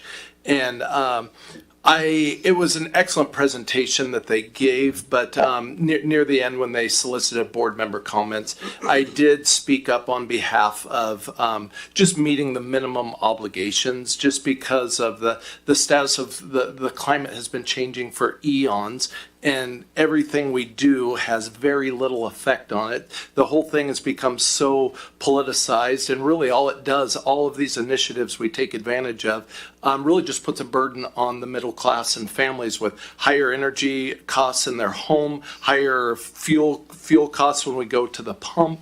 And so it was my input that our goal just be to meet the minimum obligations as required by the state. And I was grateful that the city of Kennewick also joined in and felt that was also the proper approach. So that was that. And then that was Friday. So then the day before, we had our quarterly Franklin County Emergency Management meeting where we just kind of did year-end budgets. We're still trying to work through an issue out at Franklin County number 5. That's kind of been an ongoing issue for a while. Hopefully we'll bring some resolution to it. But that's what I did this past week on the short week. Thank you. All right. Well, thank you for representing the city of Pasco. Let's go with Councilman Cota. Less relevant to Pasco, but I was in El Salvador on a mission trip. That was great. One of the highlights there was visiting the women's shelter. It's the only women's shelter in El Salvador that takes in pregnant women. And so we gave them a baby shower, and that was fun. And so there was a lot of cool stuff going on there, and El Salvador is great. I think there's a lot of them that would like to come visit us here. But it was a good trip. All right. Well, glad to hear it. I'm not seeing anything else, so let's move on. Item number 8 is hearing and council action on ordinance and resolutions related thereto. Item 8A is public hearing and ordinance number 4794, Rocky Hills Management, LP Row Vacation. And we're going to start off with Ms. Director Haley Matson. Thank you. Thank you, Mayor. Good evening, council. Tonight before you is a public hearing related to a petition by Rocky Hills Management LP to vacate an unused portion of right-of-way along Road 104 near Magnolia Heights development. This ordinance 4794 is an instrument that would formally vacate that portion of right-of-way, and staff recommends that council adopt the ordinance and authorize publication by summary only. Some details first about the site layout here. The map on the screen shows the subject area on the west side of Road 104, and this is north of Road 100 within Magnolia Heights. The 60-foot strip originally deeded to Franklin County in 1994 and annexed in 2001 is not currently used for any roadway or pedestrian purposes. And the vacation that is proposed here tonight simply removes a piece of right-of-way that is no longer serving the public and cleans up the boundary for the subdivision shown there on the screen. Going back to the process for the vacation approval criteria, the Pasco Municipal Code outlines 4 criteria that the city must review prior to vacating a right-of-way, and these are shown on the screen. First, it must not negatively impact traffic or circulation, and given that this is not needed for vehicular or pedestrian access, this criteria is met based on staff's analysis. Second, the area must not be planned or needed for future public use, which we've determined is not the case. And third, no property can lose legal or physical access, and this is not creating that situation here. And finally, the action must not harm the public interest. Staff found that this request meets all 4 conditions that are listed on the screen. It's unused, it's not part of future plans, and all parcels retain access, and the action serves a public benefit by aligning property boundaries. And the portion at the bottom of the slide I'll touch on here too. There are 2 additional sections of code that allow council to require survey or compensation.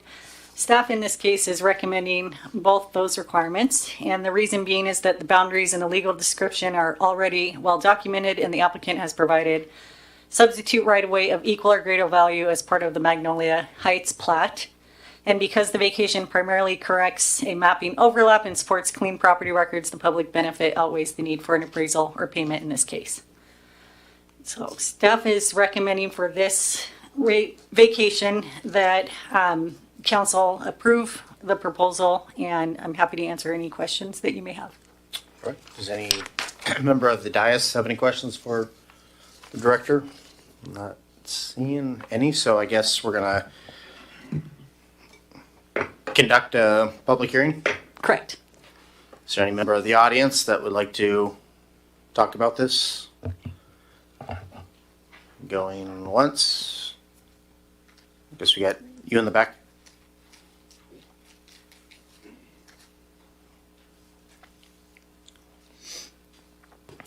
Hi there.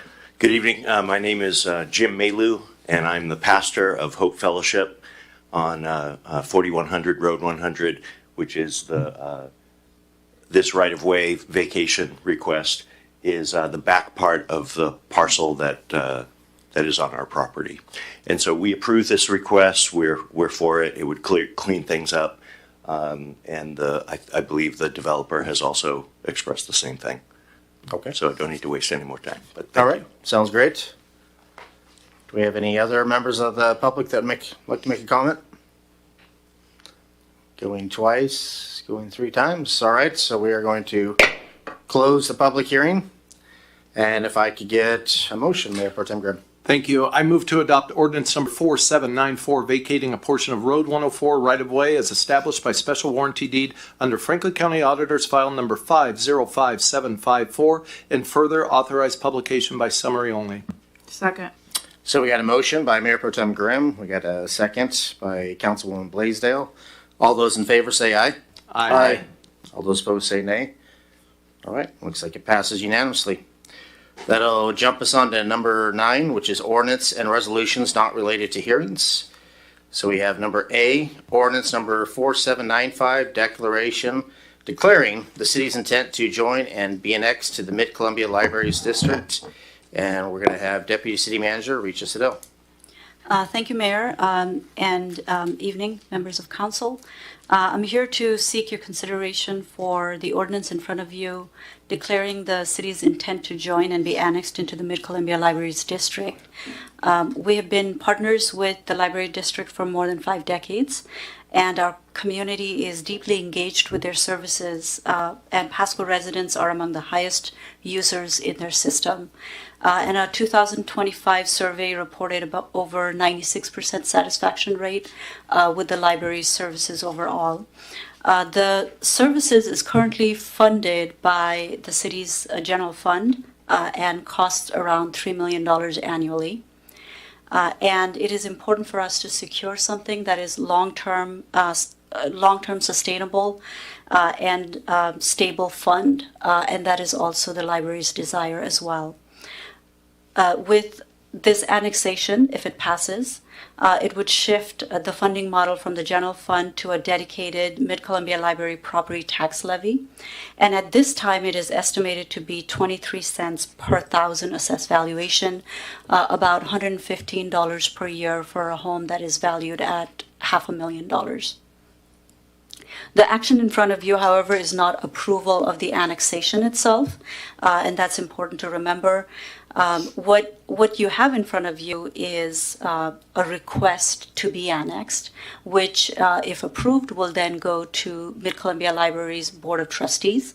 If they concur, it will go to Franklin County Board of Commissioners to be put on the ballot, and when it goes on the ballot, the residents of Pasco will vote on whether they want this annexation to go through or not. If the voters approve the annexation, Pasco residents would gain direct representation within the library's district. Governance structure and library's operations would shift fully under Mid-Columbia Library's authority. Right now, we have essentially a management operations with them. Some additional agreements, if this passes, we would have to kind of work through, for example, continued use of some of the city-owned facilities. We'd have to work through the lease. And also, we've been discussing opening a branch at Martin Luther King facility, so we'd have to work through that. So there's still some work to be done if the Pasco citizens vote to be annexed into the library district. And with that, I'm open to any questions that you might have. All right. Is there any members of the council that, let's start off with Mayor Pro Tem Grimm. Thank you, Mr. Mayor. So if I'm understanding you correct, Ms. Signell, in a sense, this is kind of cutting out the middleman, right? That is correct. Us being the middleman, okay. I guess, Mr. Mayor, I would be up for, letting the voters decide at that point. Yep. Let the voter side is always important. Let's move to Councilman Morales. Thank you, Mayor. Yeah, I'm in total support of this declaration, and hopefully the people of Pasco will approve this. I think strategically this assists us in bridging that deficit gap and utilizing those general fund dollars for other stuff that we need to pay for. So in total support of this. All right. I'm not seeing any other lights on, so if I could get a motion. Mr. Mayor, I move to adopt ordinance number 4795, declaring the city's intent to join and be annexed into the Mid-Columbia Libraries District, finding that the public interest will be served thereby, and requesting the concurrence of the Library District Board of Trustees. Second. All right, so I have a motion by Mayor Pro Tem Grimm, and I have a second by Councilwoman Blaisdell. We'll also try to give the one online, Councilwoman Bras, a chance to vote as well. I kind of skipped it last time. We were kind of quick. But all those in favor say aye. Aye. Aye. Aye. All right. So all those opposed say nay. So it looks like that passes unanimously as well. So that's going to jump us on to 9B, which is quasi-judicial closed record hearing in ordinance number 4796, Desert Bloom LLC, zoning determination R4, portion of an X property. And this is going to be by Director Haley Matson. Thank you, Mayor, and good evening, Council. Tonight before you, actually, point of order, We need to have Attorney Mr. Ferguson, did you want to read the quasi-judicial proceedings before I start? Sure. Can you hear me okay? Yes. Yeah, we can hear you. Okay, great. So this is a quasi-judicial hearing. It's a hearing or proceeding to render a final decision on the materials that are presented. It's defined as a proceeding in which the council defines the legal rights, duties, or privileges of the specific parties in a hearing, proceeding, or other contested proceeding. The appearance of fairness doctrine applies. The hearing must be fair in three respects: form, substance, and appearance.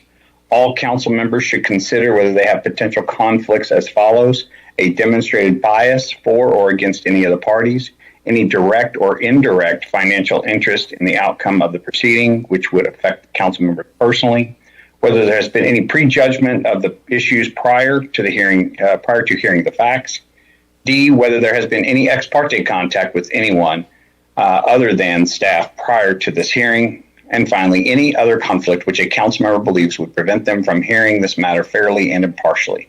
If any council member has any of these concerns or disclosures, now would be the time to make them known. Hearing none, are there any members of the public seeking to disqualify a member of council from participating in these proceedings? Hearing none. And just one follow-up here. This is correct me if I'm wrong here, Haley, I believe this is the closed record hearing matter? Yes, that is correct. Okay, so just one addition that we usually don't read with regard to quasi-judicial matters, but this is a closed record hearing, so there's an additional disclaimer that needs to be read. So it's if a closed record hearing, no new evidence may be presented. Only those who participated in the open record hearing in front of the hearing examiner may testify, and arguments must be summary only and not offer new evidence. So that's something we typically don't have to deal with quasi-judicial, but this time it would apply. All right, thank you for that. So, Director Haley Matson, if you want to. Yes. Thank you. And thank you, Attorney Ferguson, for reading those guidelines here. So tonight before you is a closed record hearing. And tonight, council is conducting this hearing and considering ordinance number 4796, which would assign R4 high-density residential zoning to the Desert Bloom LLC portion of a recently annexed Broadmoor area. And I will show you a map. I'm going to jump around a little bit on the slides here so that they can follow what I'm talking about here. So this is the slide showing the area. And this ordinance, if approved, would finalize zoning for approximately 8.6 acres located south of Burns Road, east of Shoreline Road, west of Road 122, and north of the future Sandifer Parkway. The proposal was reviewed by the Pasco hearing examiner, and the hearing examiner did recommend approval of this zoning determination. And that recommendation has since been appealed, which is why tonight is under the closed public record hearing format. So I'm going to go into process, and then I will go in a little more depth than normal for land use applications to the council, since there was an appeal, and I believe we have members of the public who are here interested in this. So I'm going to go into detail what the application is and what the appeal was for. And then I'll answer technical questions that you may have before opening the closed record public hearing. So this slide shows the process, and I'll walk you through each of these components and the process that led us to today. On July 9th, 2025, the hearing examiner held the initial public hearing on the proposed R4 zoning for this piece of property I showed you earlier. And to ensure complete notification, the hearing was continued to August 13th, and notice was mailed to all property owners within 300 feet. The public record was closed on August 13th, and the examiner issued his recommendation on August 27th. The hearing examiner found the request was consistent with the comprehensive plan, the Broadmoor master plan, and the city's zoning criteria, and has forwarded this to the city council for review. On September 6th, a timely appeal was filed by nearby residents meeting the 20% signature requirement that's listed under PMC 25-210070, which triggered this closed record hearing. So the purpose of this request, the Desert Bloom LLC property was part of the September 2nd annexation that was brought forward to the city council earlier this year. And under Franklin County, it was zoned RT transitional rural, and the city now must assign a zoning designation to this piece of property that has been annexed into the city, so that when it is formally inserted into the city, it has a city zoning attached to it. And the request tonight is for R4 high density residential, which is consistent with the medium density residential designation that is listed within the Broadmoor master plan that was approved through the area and adopted under city code.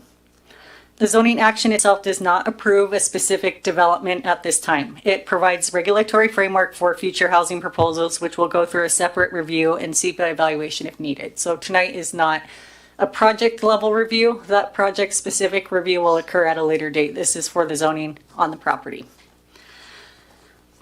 And down here with staff findings and recommendation, the hearing examiner made findings under PMC 25-210060, concluding that the proposal aligns with the comprehensive plan and Broadmoor master plan.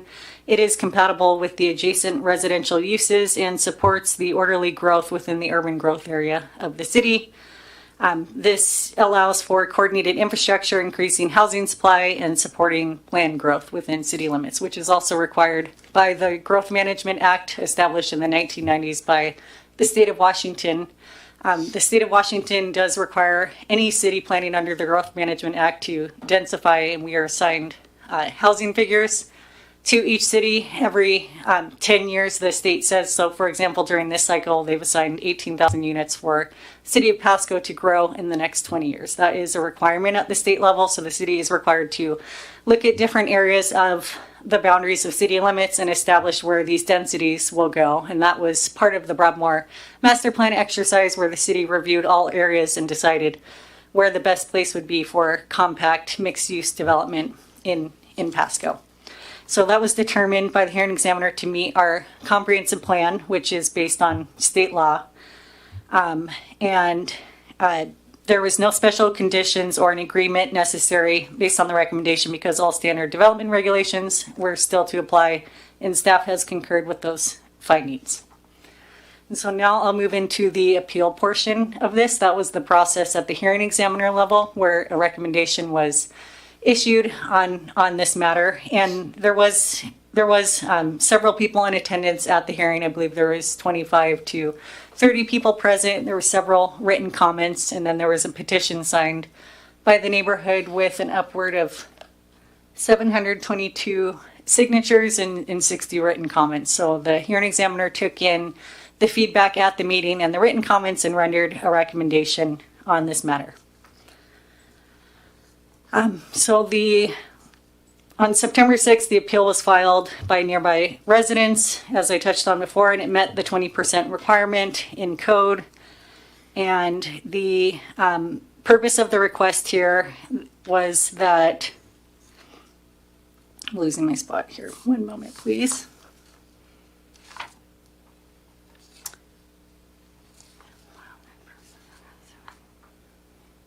Okay. Thank you for your patience. So as a summary, the appellants within the appeal raised 6 primary issues, and the issues are detailed in your packet. So every single issue that was appealed was provided in the staff report with the appellant's assertion in the appeal, and then staff went ahead and provided a cohesive response under each of those items in detail. So the summary I'm providing here, which I'm happy to answer any other questions later if you'd like. The summary here is just summarizing the feedback that's provided in the staff report, and I've divided it into 6 categories to present to you. So the first category is the comprehensive plan consistency. The appellants stated that the R4 exceeds the medium density residential limits. And the response staff provided is that the Broadmoor Master Plan, adopted as a comprehensive plan amendment in 2023, established the medium density range up to 29 units per acre. Therefore, the R4 designation is consistent with that plan. There was also a note that the categorical exemption for SEPA review on this zoning determination only was improper. And staff's response is that this is a non-project zoning determination, and the Broadmoor EIS already analyzed area-wide impacts, and the exemption is appropriate based on our review of state code. Then the third major concern related to traffic and school concerns.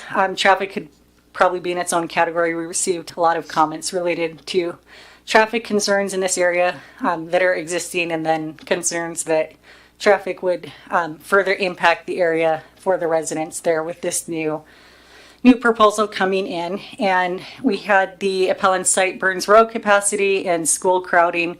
The response is that staff provided in the report states that transportation and school impacts were addressed in the Broadmoor EIS and master plan, and future projects must meet the city level of service standards and dedicate right-of-way as needed.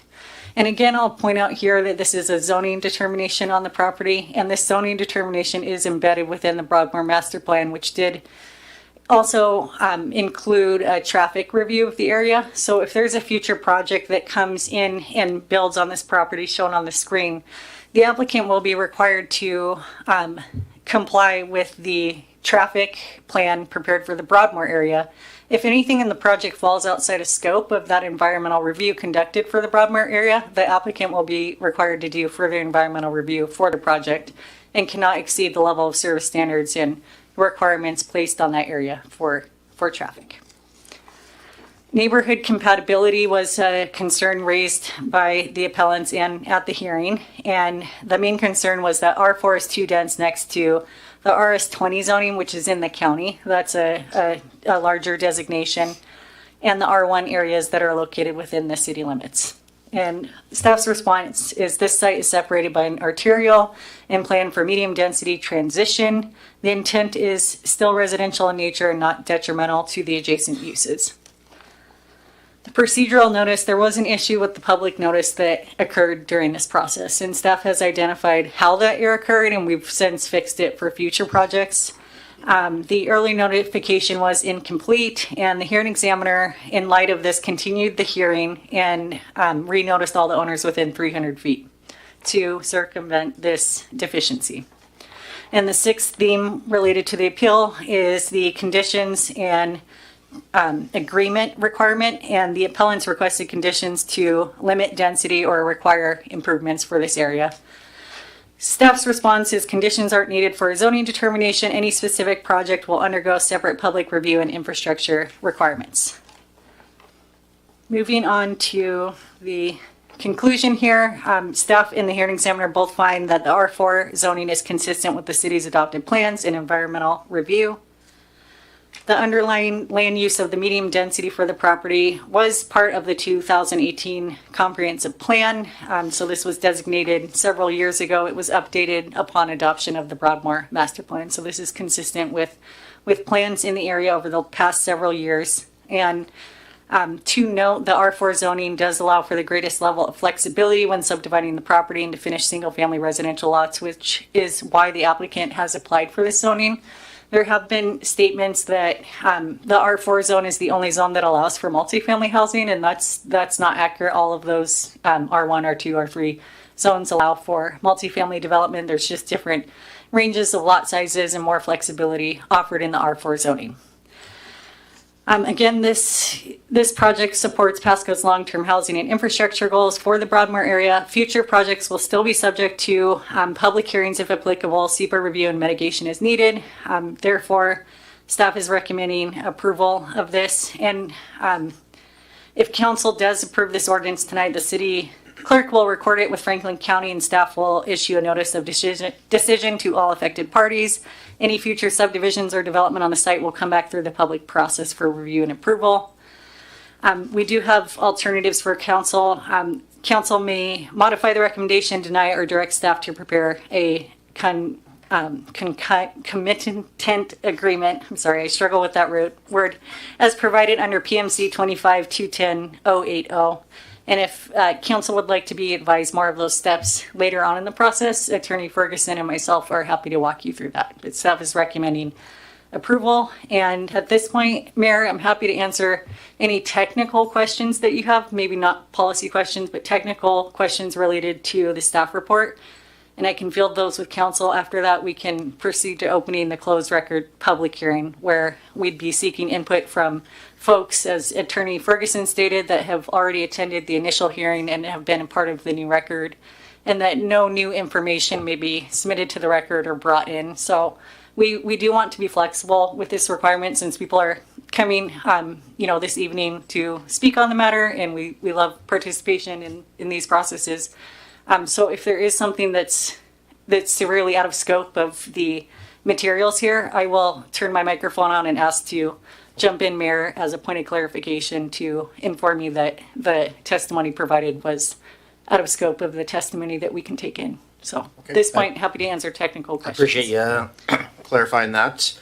Let's go with Councilwoman Blaisdell. I just have one clarification question.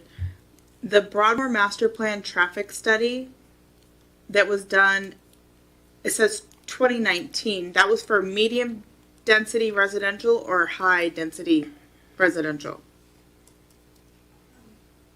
There was a range of units provided, so it was done based on a mixed use of residential and commercial uses. So there was a range up to 15 dwelling units per acre that was looked at for the whole area. So that wasn't conducted on a site-by-site basis. It was conducted globally for the Broadmoor area.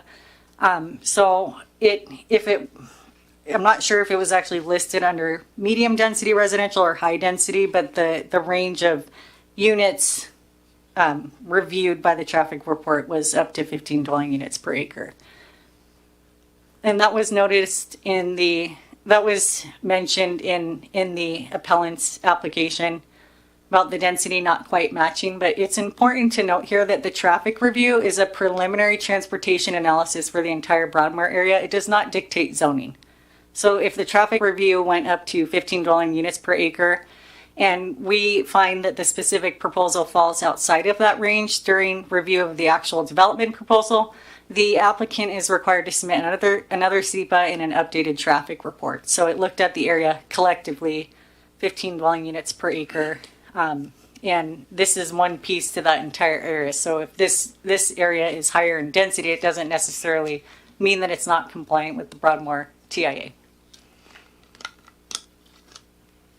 Okay. You just said a lot of. It's a very technical. Trying to process everything you just said.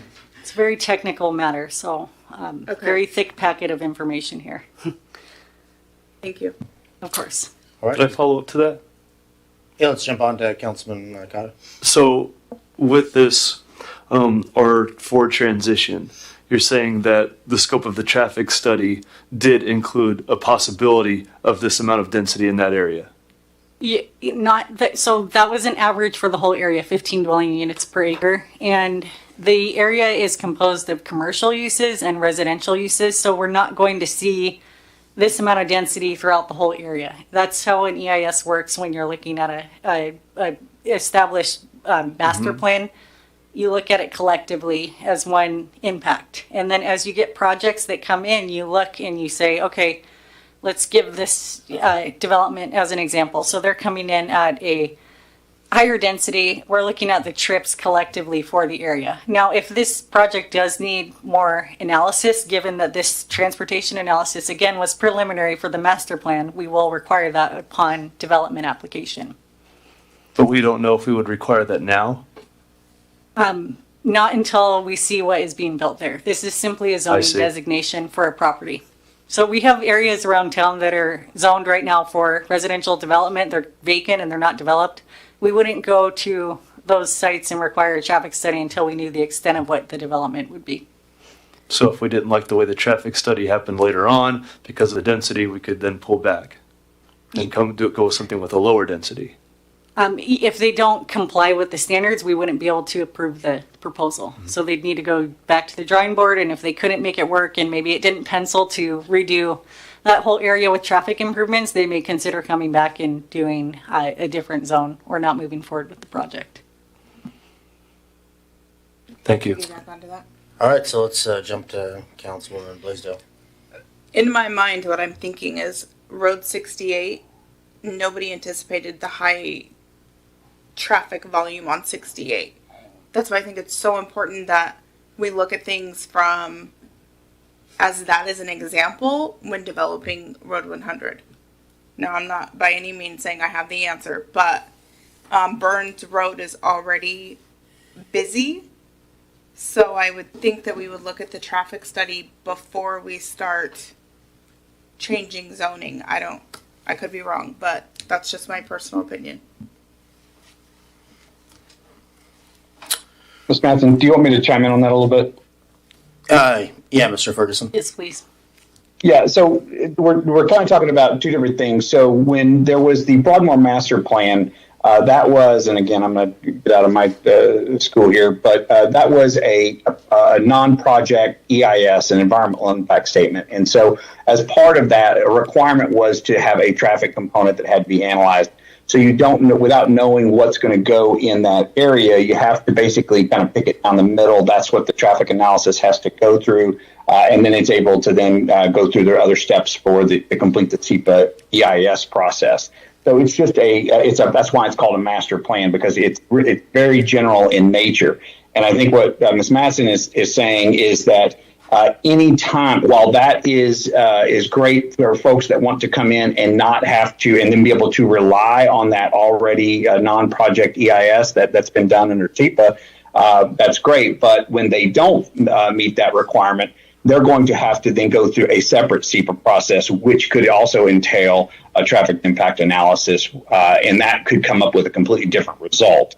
So while it was a necessary component of the Broadmoor Master Plan requirements to already have the SEPA EIS in place so that folks wouldn't have to come in and piecemeal it. It doesn't necessarily mean that that's the only traffic analysis that's ever going to have to be done for any project that goes on in that area.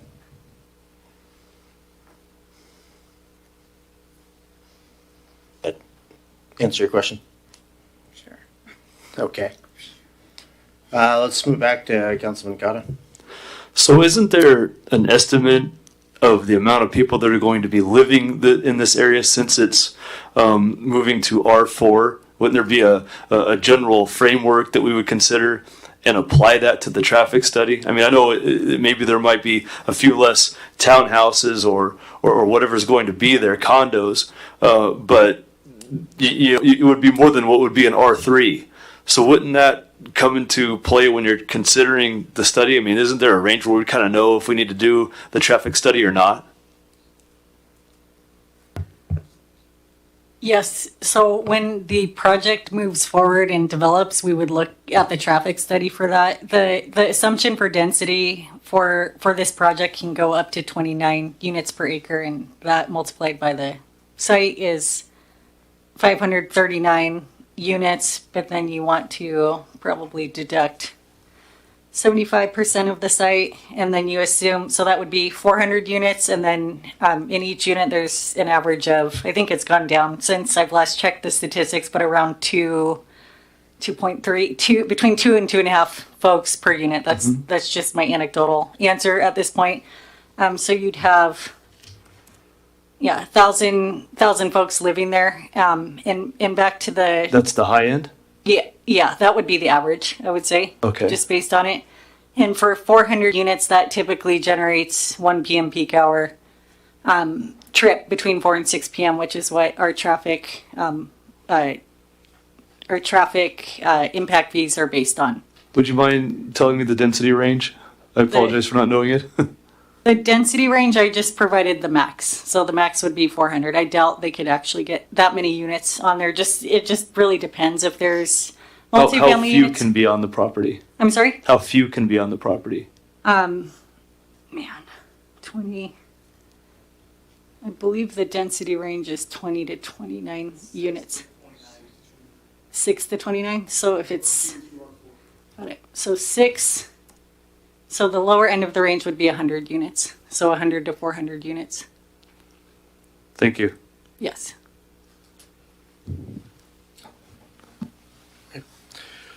All right, so I'm not seeing any other questions. So now we're going to conduct a closed public hearing. So, and anybody in the audience, I assume you're all not against the Mariners and Seahawks, so you're here for this. So, so who would like to be first? I'm online here for this as well. Okay, Just well, to let's go with clarify, the online person first.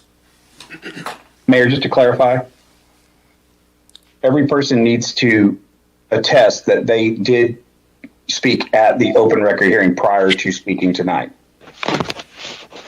Okay, did you hear that? Did you speak at with the hearing examiner at his meeting? Nathan Grimm, I spoke at previous hearing examiner meetings. All right, well, please proceed. So my concern was about Burns Road. I've written into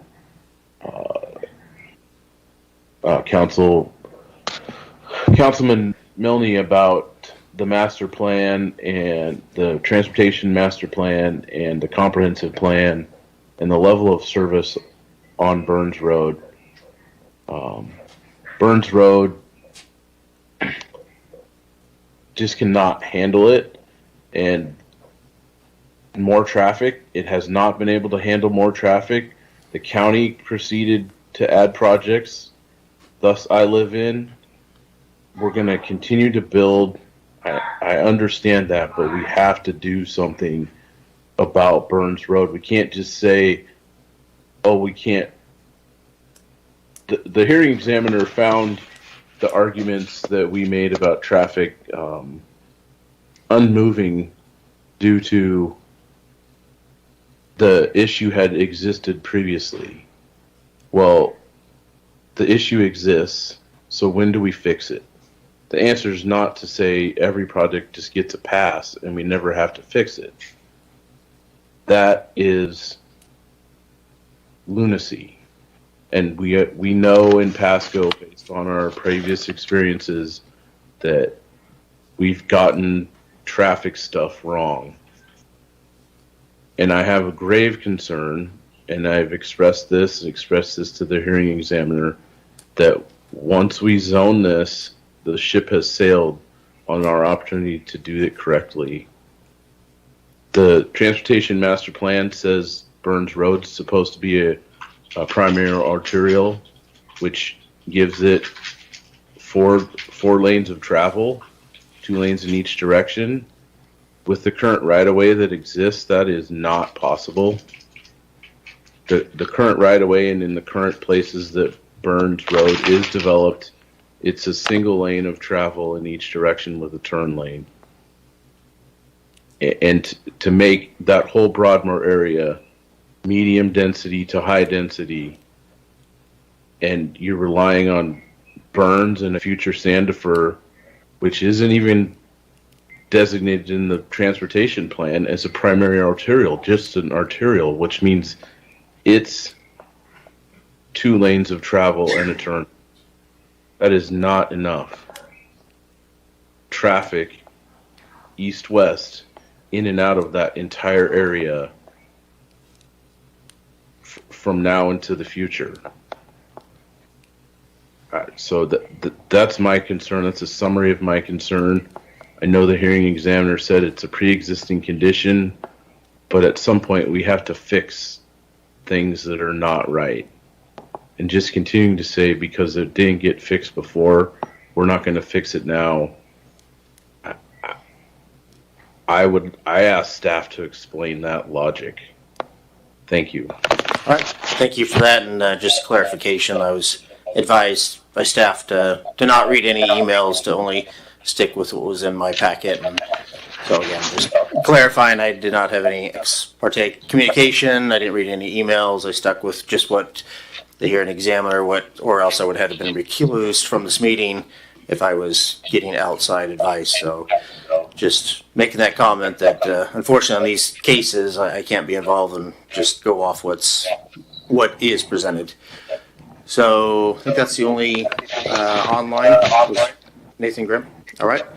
So those are members of the audience that would like to make a comment or say something.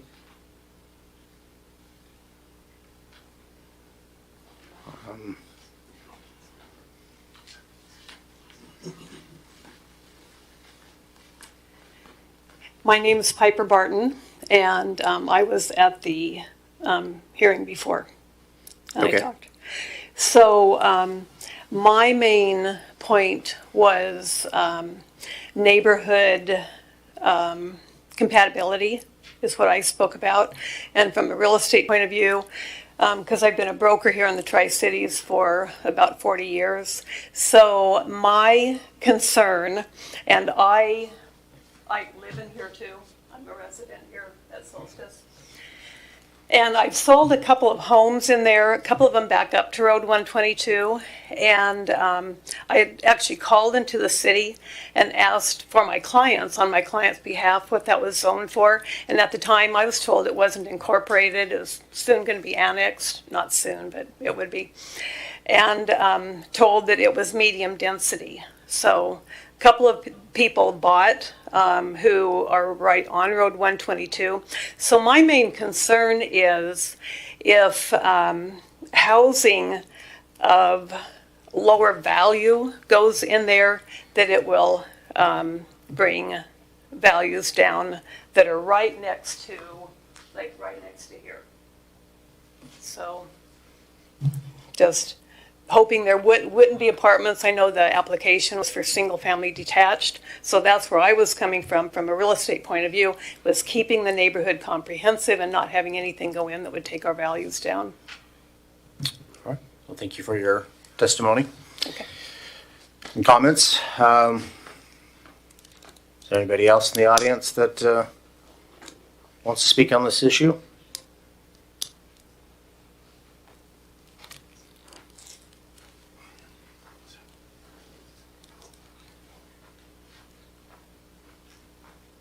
Mayor, just a reminder to have people attest at the beginning that they did actually speak at the open record hearing. Okay. I assume Thank you. Give your name and answer that question as well. All right. I'm Robin Dillsworth. I do attest that I spoke at both hearings. And small notes. I had a half a sheet last time, so I'm going to keep it to a summary. I'll tell you what I talked about the first time. Primarily, and the second time I was just reiterating that I still stand behind that, plus what was said that night. a lot of other things were very good. So my first question that night was, why change the designation to high density 4 when 3 would accomplish what he says he's building? And that's still a huge worry to me, because density 3 should accomplish what he wants for single family homes that are standing and not in an apartment. So I really believe that we're opening it up wide open for an apartment. And I'm one of the ones that backs right up. My backyard views that lot. And our back, the way Polish makes their houses is the back of each house is almost all windows. And so you put an apartment back there and they're all going to be looking right into your home and no privacy. Right now there are all those trees and they're beautiful. I love the trees. And I'm afraid the trees are going to go. But if the trees could stay, that would be a huge help too, because that would render some privacy.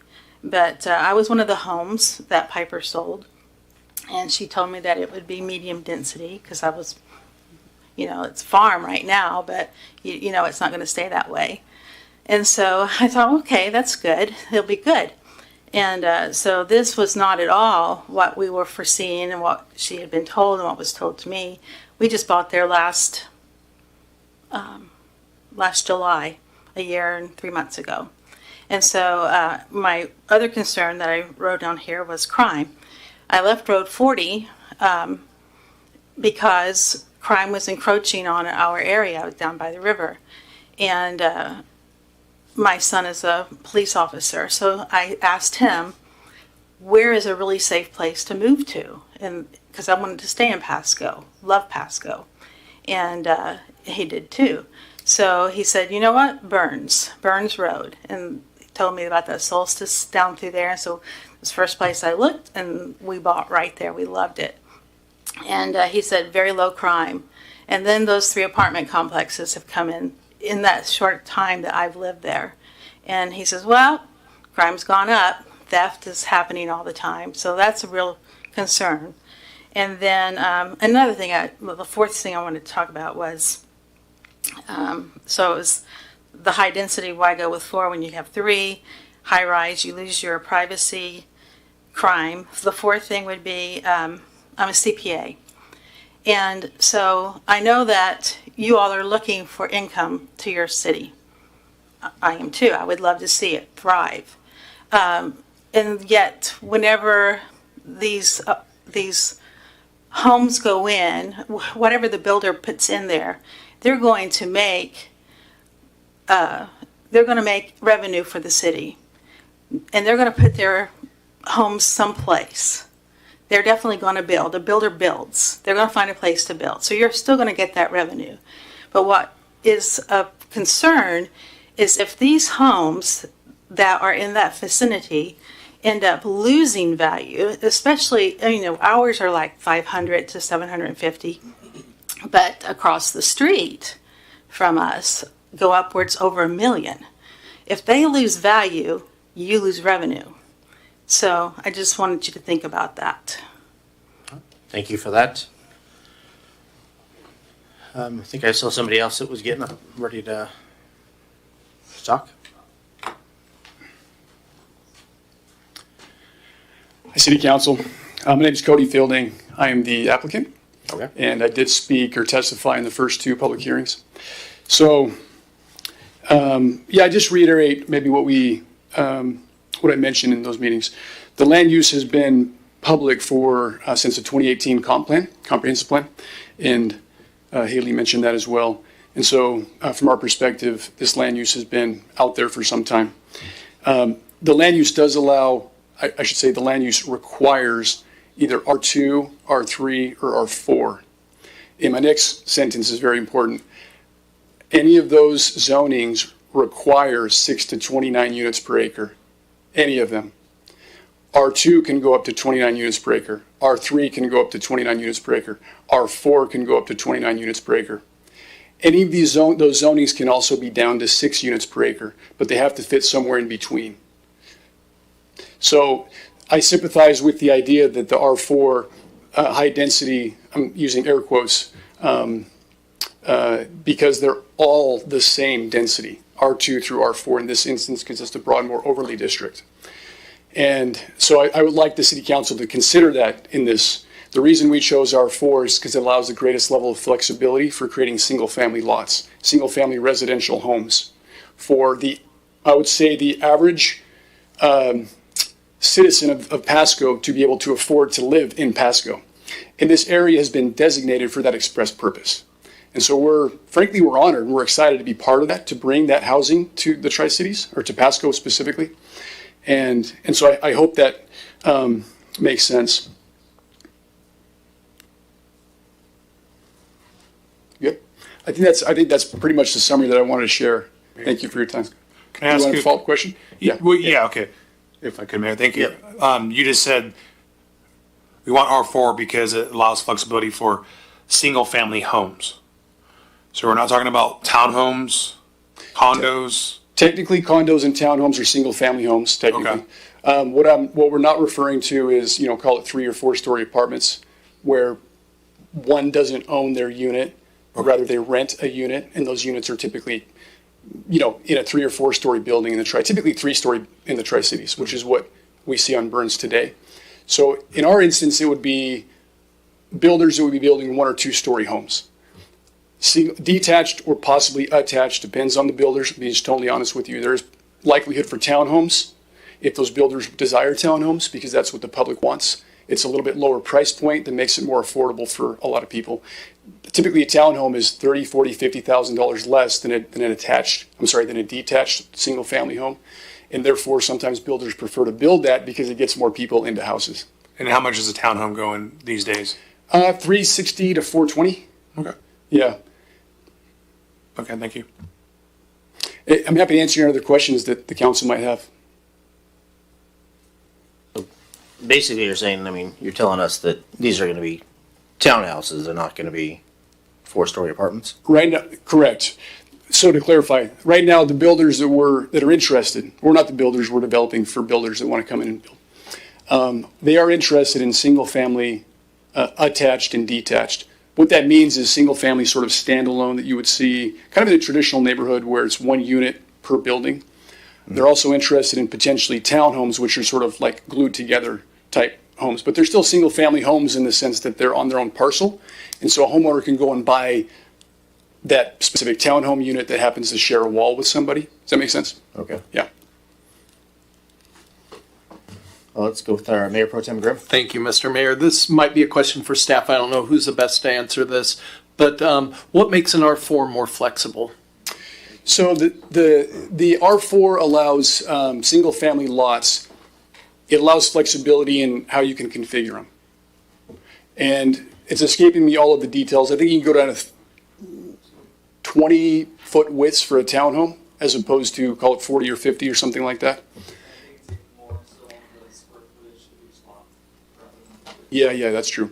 So the square footage. So to get to 6 to 29 units per acre requires a little bit of creativity, let's call it, for lot sizing to achieve single-family residential, which is what we're trying to do. It's really easy to get there on 3-story apartments. That's super easy. But to do single-family residential, which is what our plan is, you can go down to, I want to say it's 2,000 square feet for R4 per lot. That would be like a townhome lot. Whereas R3 and R2 are bigger than that. Off the top of my head, it's escaping me exactly those numbers, maybe 4,000 and 5,000, something like that. But that's pretty much it. So again, we're going to be less than half of the 29, like we just are. Because that's the only way to get there. It's impossible to get up to 29 units per acre doing single-family residential. And even 3-story apartments, they're hovering in the 18 to 22 units per acre. Maybe 24, 25 if they're smaller units. So, yeah, does that answer your question? Yeah, that does. I may ask some follow-up questions of staff during discussion time, but yes, thank you. That starts me down that path. Thank you. Very good. Anybody else? I know member, I guess kind of like maybe a little off topic, but they talked about like a tree line or trees. Is there going to be any way, like say if you're building these townhouses where there's like trees, because say if you have 3 townhouses and you have another guy that has a yard, there could be maybe 3 to 4 townhouses in that one guy's backyard. As far as if you stack them in that small of lots, is there any plans to separate the housing development that's the low residential development from the one that you're proposing? I mean, what would be like a tree line or something like where you don't have people looking down into your yard? Is that for consideration on this, or? At this point, to be honest, we have not considered that. Yeah. So our viewpoint is you kind of have, 2 acre lots. I'm going to disappear from the microphone. Okay. 2+ acre lots over here turn into 1 acre lots, turn into half acre lots, turn into quarter acre lots, and then there'd be smaller lots here. And so there's already sort of a natural progression, and my understanding is that there's no requirement for any sort of transition other than the actual transition of the homes themselves. And so, that's kind of our stance. At some point there should be a transition, which is why we're proposing something that we are proposing as opposed to 3 or 4 story apartments. Yeah. Oh, obviously townhouse is better than apartments, I can guarantee you that, but, all right, let's go back to Councilman Connor. According to the constraints that we are under, according to Growth Management Act, according to the comprehensive plan, what has to go here anyway? What are, or is there a possibility of going to less density here and still being compliant? It has to be between 6 to 29 units an acre. Yeah. And you're just saying you're already at the lower end of that? Mm-hmm. Yeah, we're going to be somewhere between 8 to 12 units per acre. Yeah. Thank you. Yeah, so I'll just reiterate. So we feel like that's a reasonable transition as opposed to going, 25, 26, 29 units per acre right there. Yeah. All right. I'm not seeing any other council lights on, so I do appreciate. Does Councilwoman Rojas have any questions, or? I do not. Okay, I guess she's good. And I would say the previous zoning, I think it was 2 weeks ago with SG Land Management, that was approved. This is effectively the same ask. Just happens to be R4, but they're still within the 6 to 29 units per acre. And that was passed by City Council. So. Point of order, Mayor. This is a closed record public hearing where we're supposed to be taking in comments from individuals, including the applicant, and back and forth conversations and Attorney Ferguson can weigh in too, but I just want to point out if we keep doing a conversation, we might need to jump in and wait for those technical questions to happen after the closed record hearing is closed. Okay, well, I think we're good. I appreciate that. Thank you. Thank you. Thank you. Andrew Libert. I testified at one of the hearings and one of the applicants as well. The traffic has been brought up several times, and just reiterate that this is not a project-based hearing. This is a zoning determination, and as Mrs. Mattson clarified, that any traffic mitigations that would be required would come about when the project comes to City Council. We'll have a preliminary plat application, and so any needs to address traffic would come through the application after we've applied for that application, and if we need to have a traffic study and what the implications would be to that. But this is just for zoning, and I just wanted to clarify that. All right, thank you for that. Is there any other member from the audience that?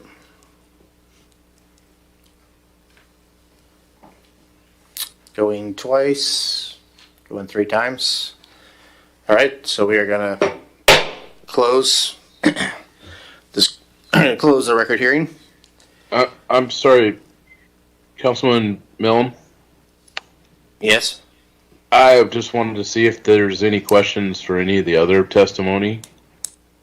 We had a pretty comprehensive report, and you already had your 3 minutes, so I think unfortunately we're gonna have to move on. Okay, thank you.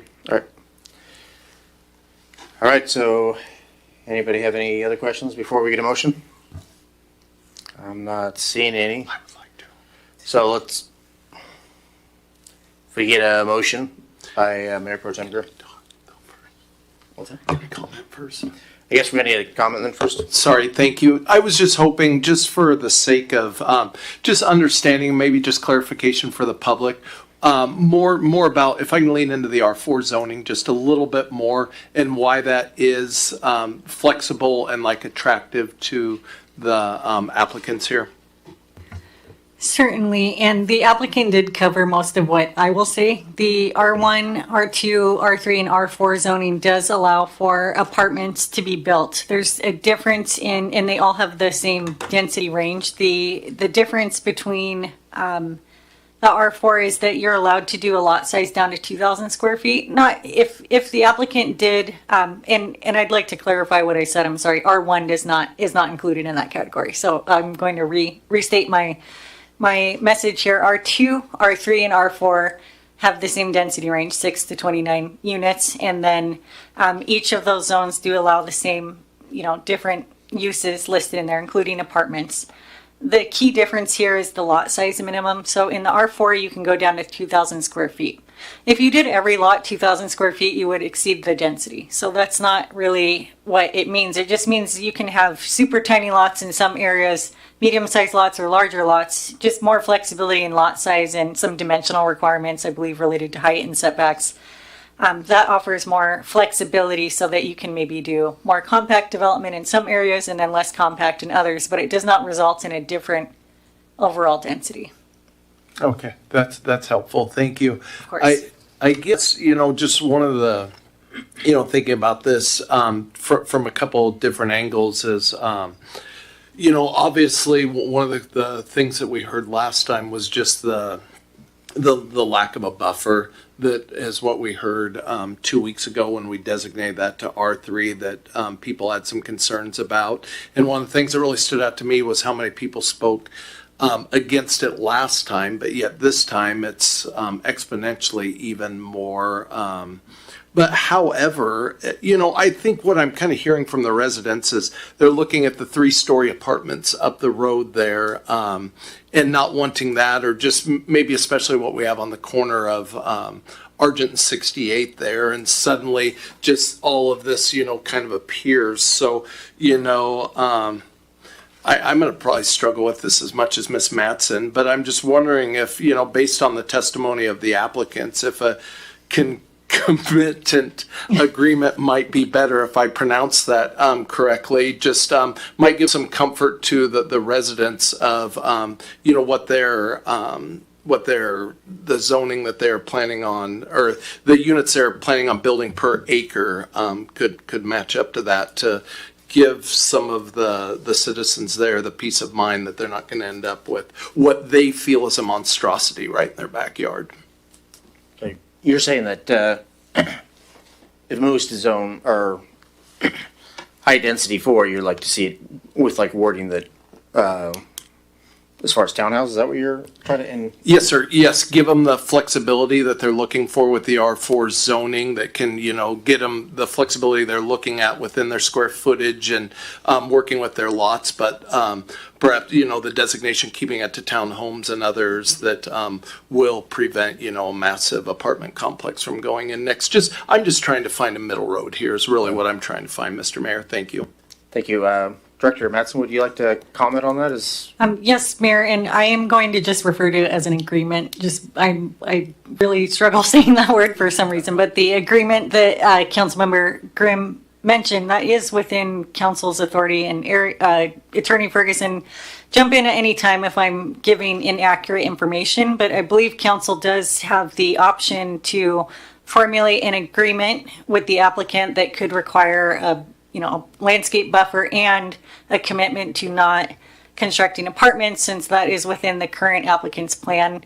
The downside to that, if I were the applicant or someone who owns the property, is that if the property does sell to a third party, let's say the applicant doesn't move forward, then the next person would be tied to this arrangement, so it would limit it. And I believe the public did bring that up as a concern during the hearing. Well, they say they're doing single family, but what if they turn around and sell it or change their minds, et cetera, et cetera. That is possible. So approved as is, the applicant could change their mind tomorrow and do apartments, or they could sell the property and someone else could build apartments. So if council does want to go that direction, and I haven't, discussed this with the applicant in advance, the council could set it up to where there's an agreement with this applicant to limit the development to a specific type of development.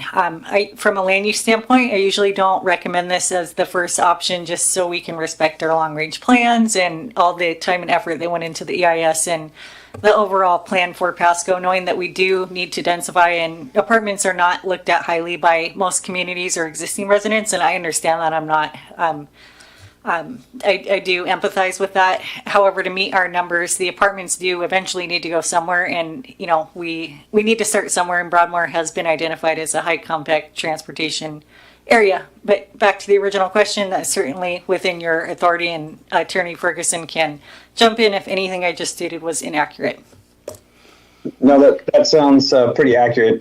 Concomitant agreements are, just to be clear, that is an exception. So that would be something. So this is because you're doing a zoning determination.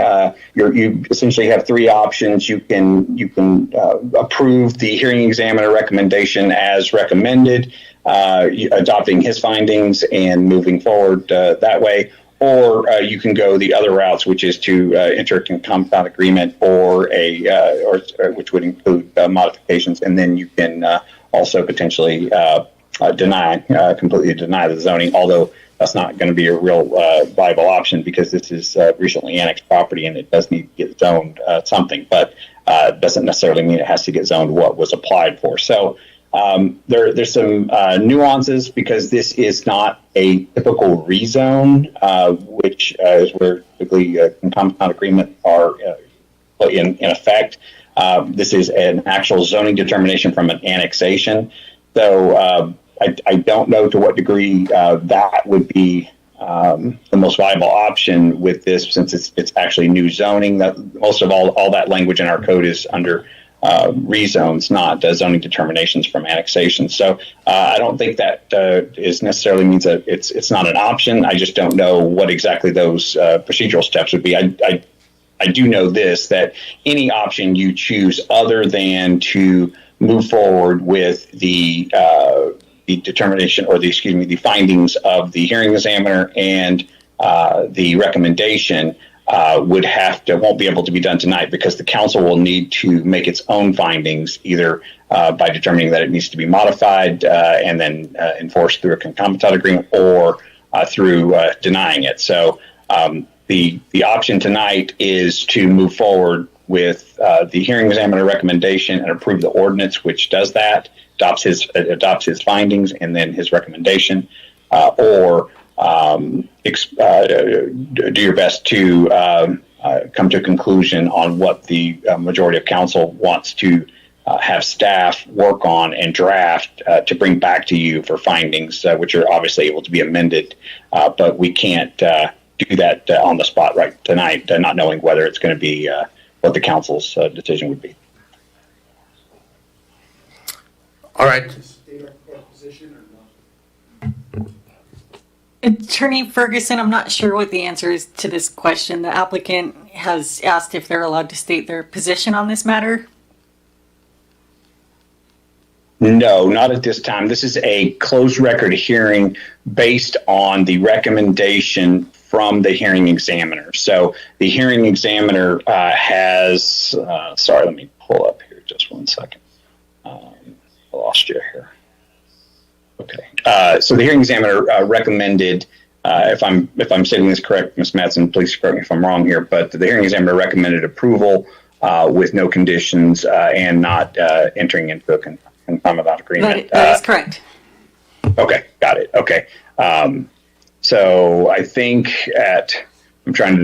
so yes, if that is the recommendation of the hearing examiner, then I think that the applicant could speak on that matter.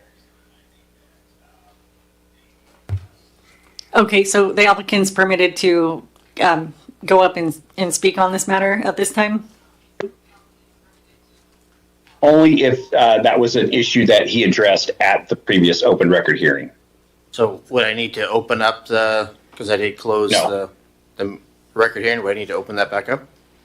No, since this is a closed record hearing, and I appreciate you going through the machinations for that, but this entire hearing is a closed record hearing, and that's why the applicant or the folks, when they come up to speak, are only allowed to restate the claims, or excuse me, the statements that they made at the open record hearing. So it's from a technical standpoint, it doesn't have to be open and closed that specifically, but at this time, I don't think that the applicant addressed that at the hearing examiner level. So I wouldn't recommend him being allowed to address that at this time. We can certainly, staff and I can certainly work with the applicant separate and apart from this hearing. But at this time, I don't think that's advisable. Yep, I concur with Attorney Ferguson's recommendation on not allowing the applicant to speak right now, because it was not brought up specifically at the original hearing, and we haven't permitted anyone else to bring additional information. So the applicant, that applies to the applicant as well. Okay. All right. Let's Mayor Pro Tem Grimm. Thank you. I guess just, to empty the thoughts, I guess some of the thoughts that I'm working through as we think about this, beyond what we've even mentioned already, is I think it's important for the public to know, as I get reminded frequently, that I believe we are only one of 4 states in the whole union that has a Growth Management Act. And what that means is the state basically dictates how we are to build and the density and all that. And those requirements, like I think Ms. Mattson was trying to get to, is that density has to go somewhere. And, no one kind of wants it in their backyard, and that's what makes this really difficult.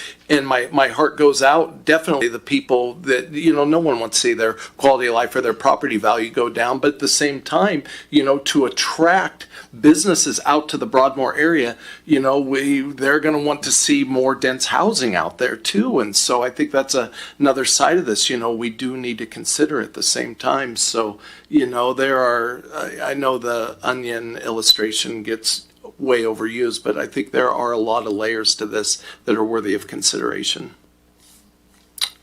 All right. Any other comments? All right. Well then, Mayor Pro Tem Grimm, can I get a motion? I move to adopt ordinance number 4796, assigning R4 High Density Residential District to the Desert Bloom LLC portion of the annexation area as recommended by the hearing examiner, and further authorize publication by summary only. Second. All right. So we have a motion by Mayor Pro Tem Grimm. We have a second by Councilwoman Blaisdell. Let's do a roll call on this.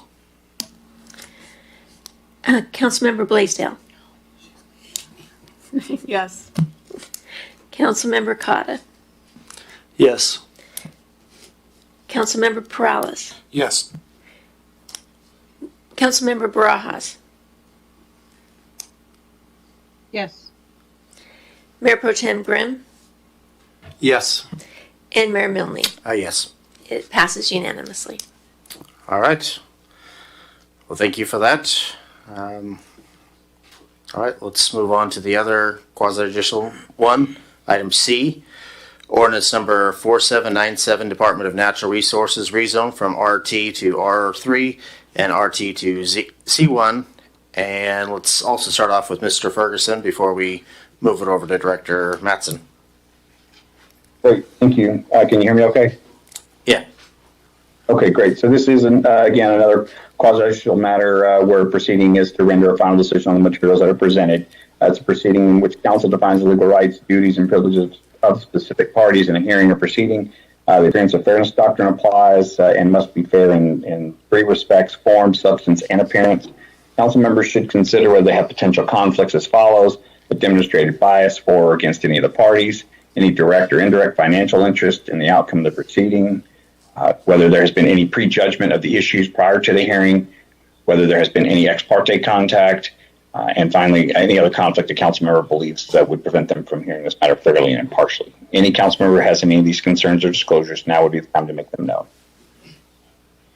Hearing none, are there any members of the public seeking to disqualify a member of council from participating in the proceedings? Hearing none, please proceed. All right, if we get Director Haley Mattson. Thank you, Mayor. I am going to pass this off to our planner 3, Ivan Barragon, and he will be presenting this matter. And this is not a closed record hearing. This is a quasi-judicial hearing. So Ivan will take it from here. And Ivan, when you're changing slides, you can use the arrow on the keyboard. And if it doesn't work, it does work. Okay, turning it over to you. Thank you. Good evening, Mayor and council members. It's a pleasure to be here. As Ailey mentioned, my name is Ivan Barragon, Planner 3. Tonight, I will be presenting the rezone proposal submitted by Habitat for Humanity on behalf of the Washington State Department of Natural Resources. The request seeks to change the zoning from RT, residential transition, to R3, medium density residential, and from RT to C1, retail business district. I will be covering the Pasco Municipal Code, the Comprehensive Plan map, and the proposed city zoning map. A rezone petition must clearly justify the proposed zoning change, address potential impacts on nearby properties and the comprehensive plan, and include any additional information requested by the hearing examiner. To begin tonight's meeting, I'd like to ask the clerk to call the roll.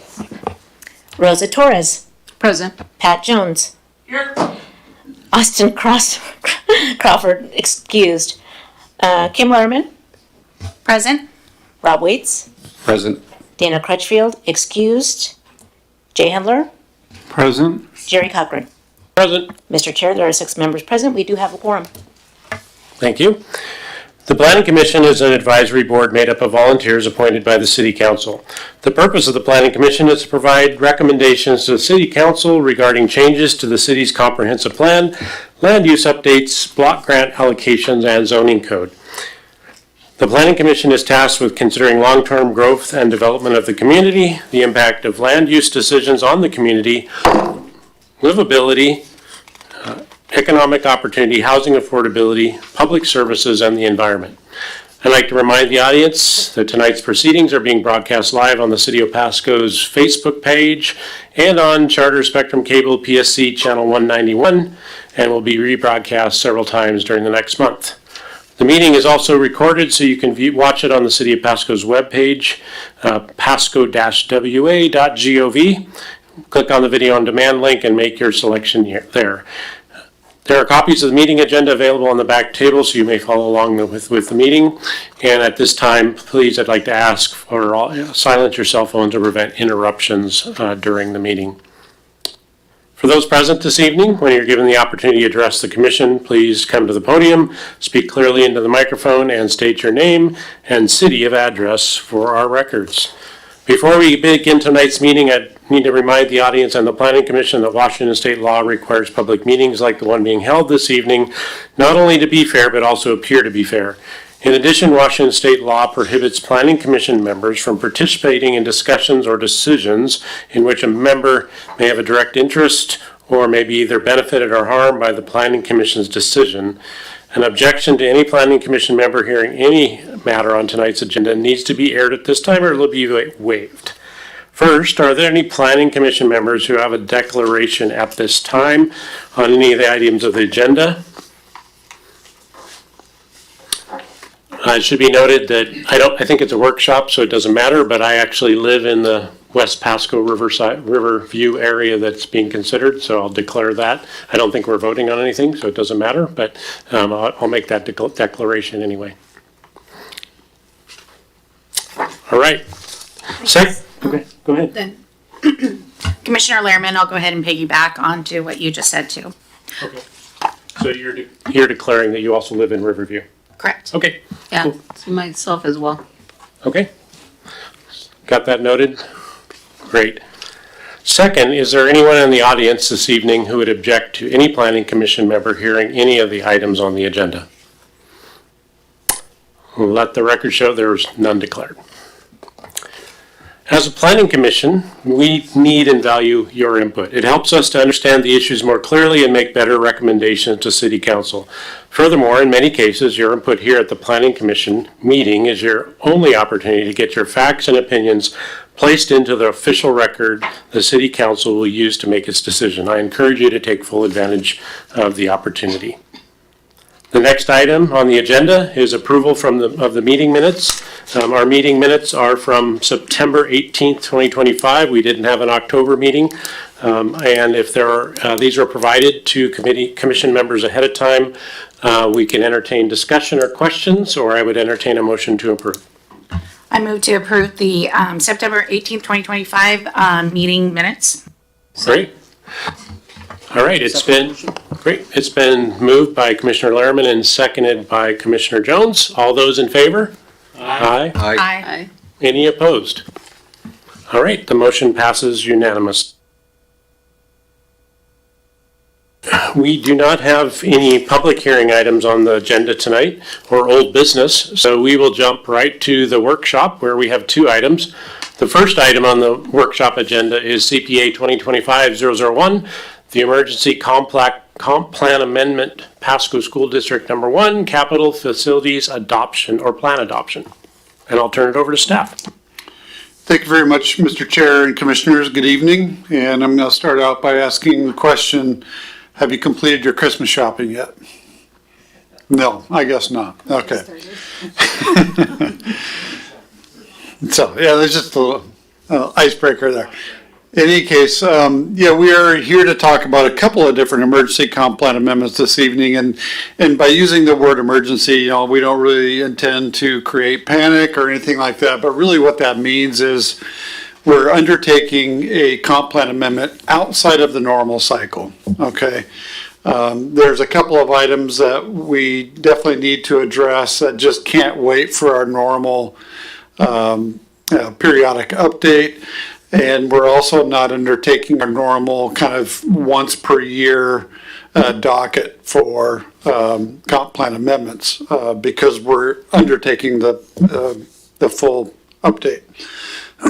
So in any case, I have the definition for an emergency amendment up there, and that means any proposed change or revision to the comprehensive plan that arises from a situation that necessitates expeditious action. So that's essentially what we have here this evening. And the city council or the city may review and amend the comprehensive plan when the council determines that emergency exists. And that, of course, has to be in conformance with the city code and the RCWs. And that the city council did indeed take action on the 17th and adopting a resolution to initiate this process. Of course, we also have to provide 60-day notice to the Department of Commerce, which we have, that we intend to make the revision. And of course, now we're before the Public Commission or the Planning Commission, and we are going to be conducting a public hearing before this body. After that, the Planning Commission will be asked to make a recommendation to the City Council. In this case, I'm talking about the Pasco School District Capital Facilities Plan update, and we're intending to adopt the updated plan into our comprehensive plan. The school district did indeed adopt an updated plan roughly March of this year after a pretty extensive process where they took a lot of things into consideration. In fact, there's really 6 primary elements in that plan.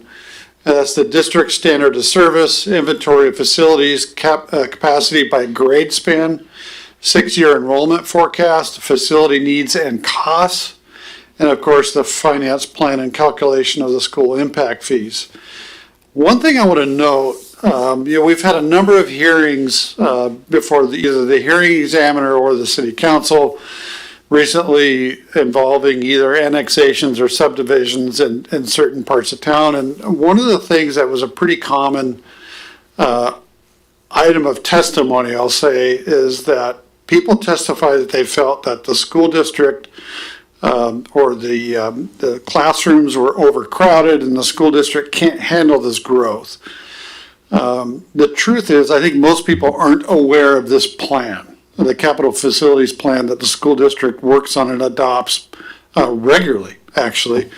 And they do adjust based on the growth of the community. They pay very close attention to what's happening, and they're planning for that in this document, particularly in the 6-year enrollment forecast. What's really interesting is to go back and look at previous editions of the plan, particularly when you look at enrollment forecasts. And it's a little bit surprising, even as quickly as Pasco is growing, the enrollment increase isn't quite what you might think it would be. Certainly we're growing into new areas of the community, particularly the Northwest. But obviously they've been very, very busy constructing new school facilities, 2 new high schools and others to handle that growth. But in any case, I just really wanted to make that note because it's been a consistent item of concern from the community, and I think the school district is doing what they can to plan for that growth. After the school district adopted the revised or updated capital facilities plan on June 15th, 2025, the City Council adopted Ordinance 4774, which revised the school impact fees. Now, that was probably the most visible thing that came out of that to most citizens, particularly the developers and builders in the community, because the single-family dwelling impact fees were completely eliminated at this point, and multifamily changed from $4,525 per unit to $2,595 per unit. So obviously that's a pretty dramatic adjustment to the impact fees, and I think people were celebrating in the streets right after the council meeting. And that's really all I have to offer. We do have a guest, Denise Stiffarm, online with us, who's here to answer any, and she's representing the school district, and she's here to answer any questions that the commission may have of her. Great, thank you. Can you also kind of explain for the commissioners, I don't know that what is the clear emergency? Is it because Pasco has a new plan, we're out of compliance somehow? Can you explain that? Or no, I mean, really, it's because we need to make an adjustment to the comp plan now rather than 18 months from now. We really can't wait to go through the formal comp plan adjustment or amendment process. We really need to do these sooner than that. Why? The Pasco Municipal Code specifically, and it doesn't have to say this, it just does. It's a Pasco special that maybe we'll look at fixing in the future, but it does say that comprehensive plan amendments are not to be brought forward during the periodic update cycle, which we are in the midst of. And whether or not that means for applicants outside of the city or city-led, I'm not sure. Legal advised us to be safe that it means city-led applications. So I would propose in the future to change it to say if the city would like to initiate a comprehensive plan amendment during the periodic update, we should be able to do that freely without establishing an emergency. So it is a just procedural issue in my opinion. Okay, thank you. That's what I was looking for, is just, it's driven by the fact that we're in the periodic update, and so therefore it triggers that emergency, and then the council has directed it, so that's another reason. Yep. And this capital facilities plan is updated every 2 years. Yep, okay, thank you. Any other questions from the commissioners? Go ahead. And did I see correctly that Pasco School District put it forward in March of this year? That's correct. Okay, so about 9 months ago. Is that a common amount of time for an emergency? I think under the circumstances, it's not unreasonable. We've had plenty of other things, going on and dealing with the amendment process. Also with the city council adopting the new fees in June. Again, the only thing that really makes it an emergency is that it's an out-of-cycle amendment. It is important to make sure that the school district's capital facilities plan, the city's comp plan, and the city's ordinances are consistent with each other, which is why we're not waiting the 18 months, and we're doing it now. Mm-hmm. Thank you. Go ahead, Commissioner Jones. Thank you. On page 3, at the top of the page, item number 3, it says, does the proposed amendment correct a mapping error? And the answer that's stated is the amendment does not correct a mapping error. Is that a mapping error in in wards or in neighborhoods, or determining who goes to school where, or what kind of a mapping error are we talking about here? So the criteria for consideration of comp plan amendments are really just kind of general and broad criteria, because sometimes you'll find that we'll bring comp plan amendments that deal with mapping adjustments or an error in some cases. This is not one of those situations. This is really more of a capital facilities plan update and not relating to maps whatsoever. So rather than it saying it does not correct a mapping error, it could say there is no error in need of correction for people like me who need that kind of a That'd be another way to assurance. say the same thing, yes. So there is no error that needs to be corrected at this time. That's correct. Okay, thank you. Yeah, and I think it has more to do with the comprehensive plan amendment requirements versus it's not driven by the school district. There's a set of criteria for amending the comprehensive plan. That's just one of them, right? Correct. Yeah.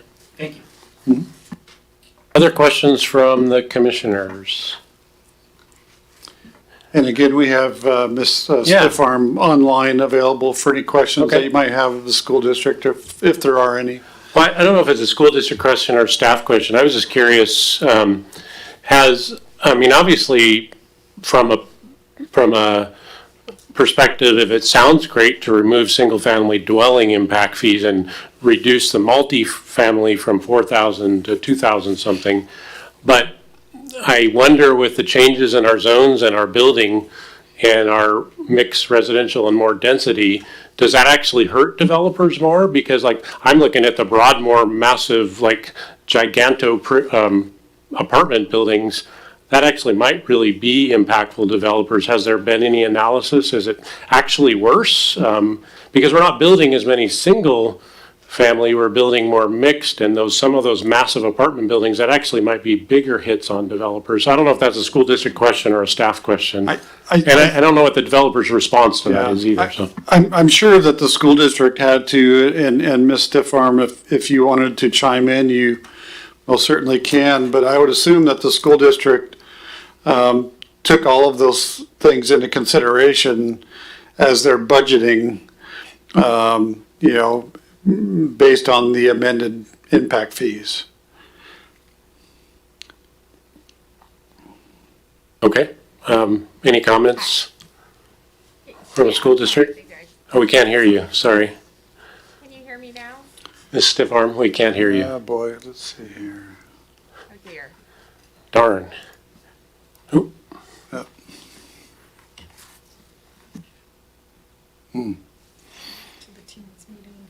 Yep. Are you able to hear me now? Yeah, I don't know why we're not picking up her signal. Let's see. You can't hear me at all.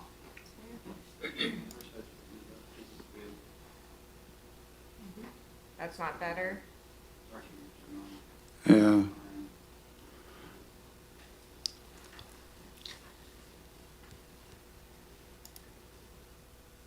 Okay, well, it's a workshop. Maybe we can ask that question in the next round.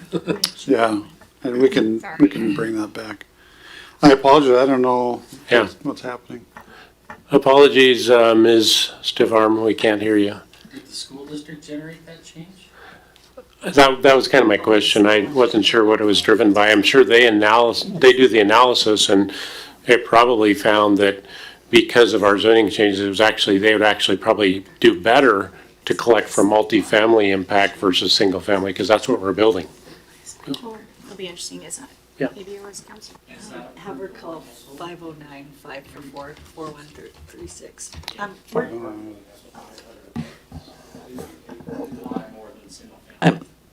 Planning commissioners, we're going to get her on the phone and I'll put her on speaker. Thank you. In just one moment, if you don't mind waiting for about 30 seconds. No, we can here. pause. Thank you. We have time.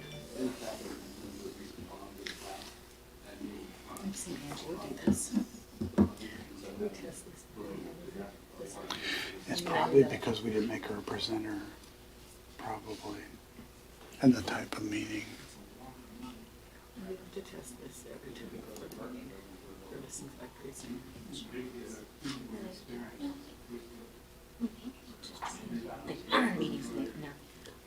It might be on her end.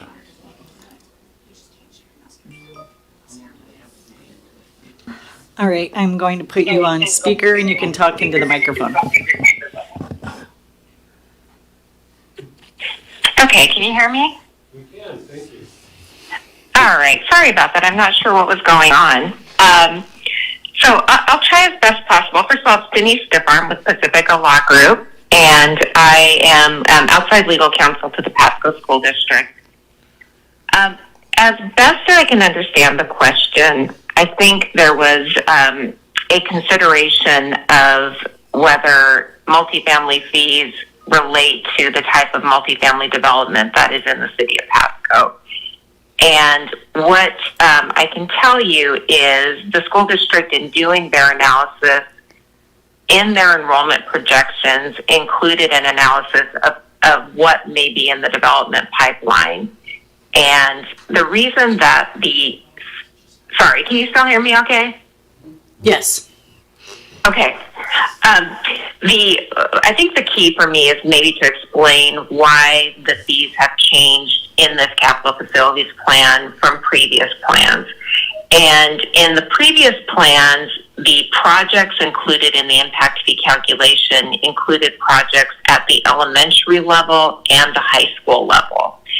And when you include those projects, the student generation rate, which really drives that impact fee, is much higher for elementary students. In this updated plan, the elementary school projects and the high school projects are now complete, and so they are removed from the impact fee calculation. And what the district's current planning is based on is a new middle school project, so new middle school number 5. And that relates to where the district needs additional spaces in schools to serve new development. But because the middle school student generation rate is much smaller than what was in the previous plans, that fee drops accordingly. And that's why you're not seeing a single family fee, is because there are actually more students living in multifamily units than in new single family units. So that's what's driving the impact fee. So even though the impact fee for multifamily units has dropped, it's about half of what it used to be, it still directly reflects the needs for new student capacity to serve growth. In terms of how this relates to developers and their costs, under this new capital facilities plan and the new impact fees that the city has adopted, the actual development costs are reduced because the impact fee is reduced. So I hope that information responds to the question. There's a lot of different things going on. Yeah, I think it helps. Thanks for kind of explaining that. I think it helps a little bit. I actually think it probably benefits the school district if they collect more money because of where we're building and what's in the pipeline. I'm sorry, I can't hear anything right now, so I'm not sure if there's any further follow-up. Can you hear it off Teams by any chance? Okay, hold on. I muted that so I wouldn't hear echo. Let me try one thing really quick.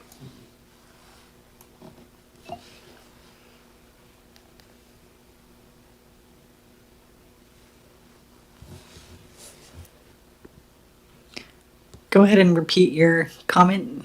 Oh, I think it's probably, my guess is that when you did the calculation, the focus on middle school and where the middle school students are living in multifamily homes, but I also suspect that the school district actually makes out better based on where we're building and what's in the pipeline. So Well, doesn't require an answer. That was just a comment. and another comment too is with single family homes, it's 65-year-olds and on average that are moving into the area, and so it makes sense to charge for those that are serving. There's those that are served. All right. Any other questions from the commissioners on this item? What are the next steps for this public hearing? Yes, we'll be scheduling a public hearing before the planning commission next month, I believe. Oh, go ahead, Commissioner Handler. So why was the impact fees dropped on single family? And I think she just kind of explained that. You kind of explained. I think because more of the students were living in multifamily units, more so than the single-family units.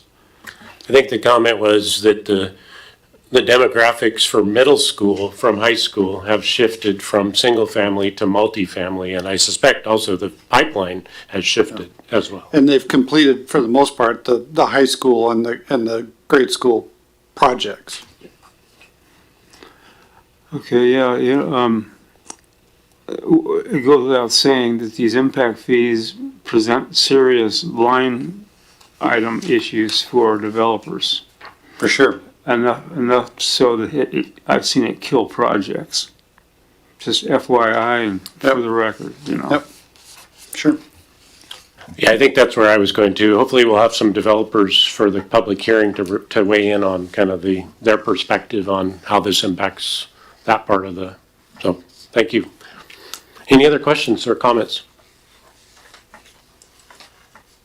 All right, I guess we can move on to item number 2, which is the comprehensive plan use map amendment, CPA 2025-002, which is the RS 20 zoned and low density residential land use changes. And again, we're not voting, so those of us who live in that area, we can just kind of think about what that means, and we'll have to recuse ourselves when the recommendation, or we'll have to decide if we have to recuse ourselves when the recommendations are made. Yep. And I believe you still can vote. There's just some stipulations, so I can check in with the city attorney before the public hearing just to be able to advise you. Just That'd be for helpful, thank you. comfort purposes, so don't count yourself out yet, but you may or may not wish to, just for perception purposes.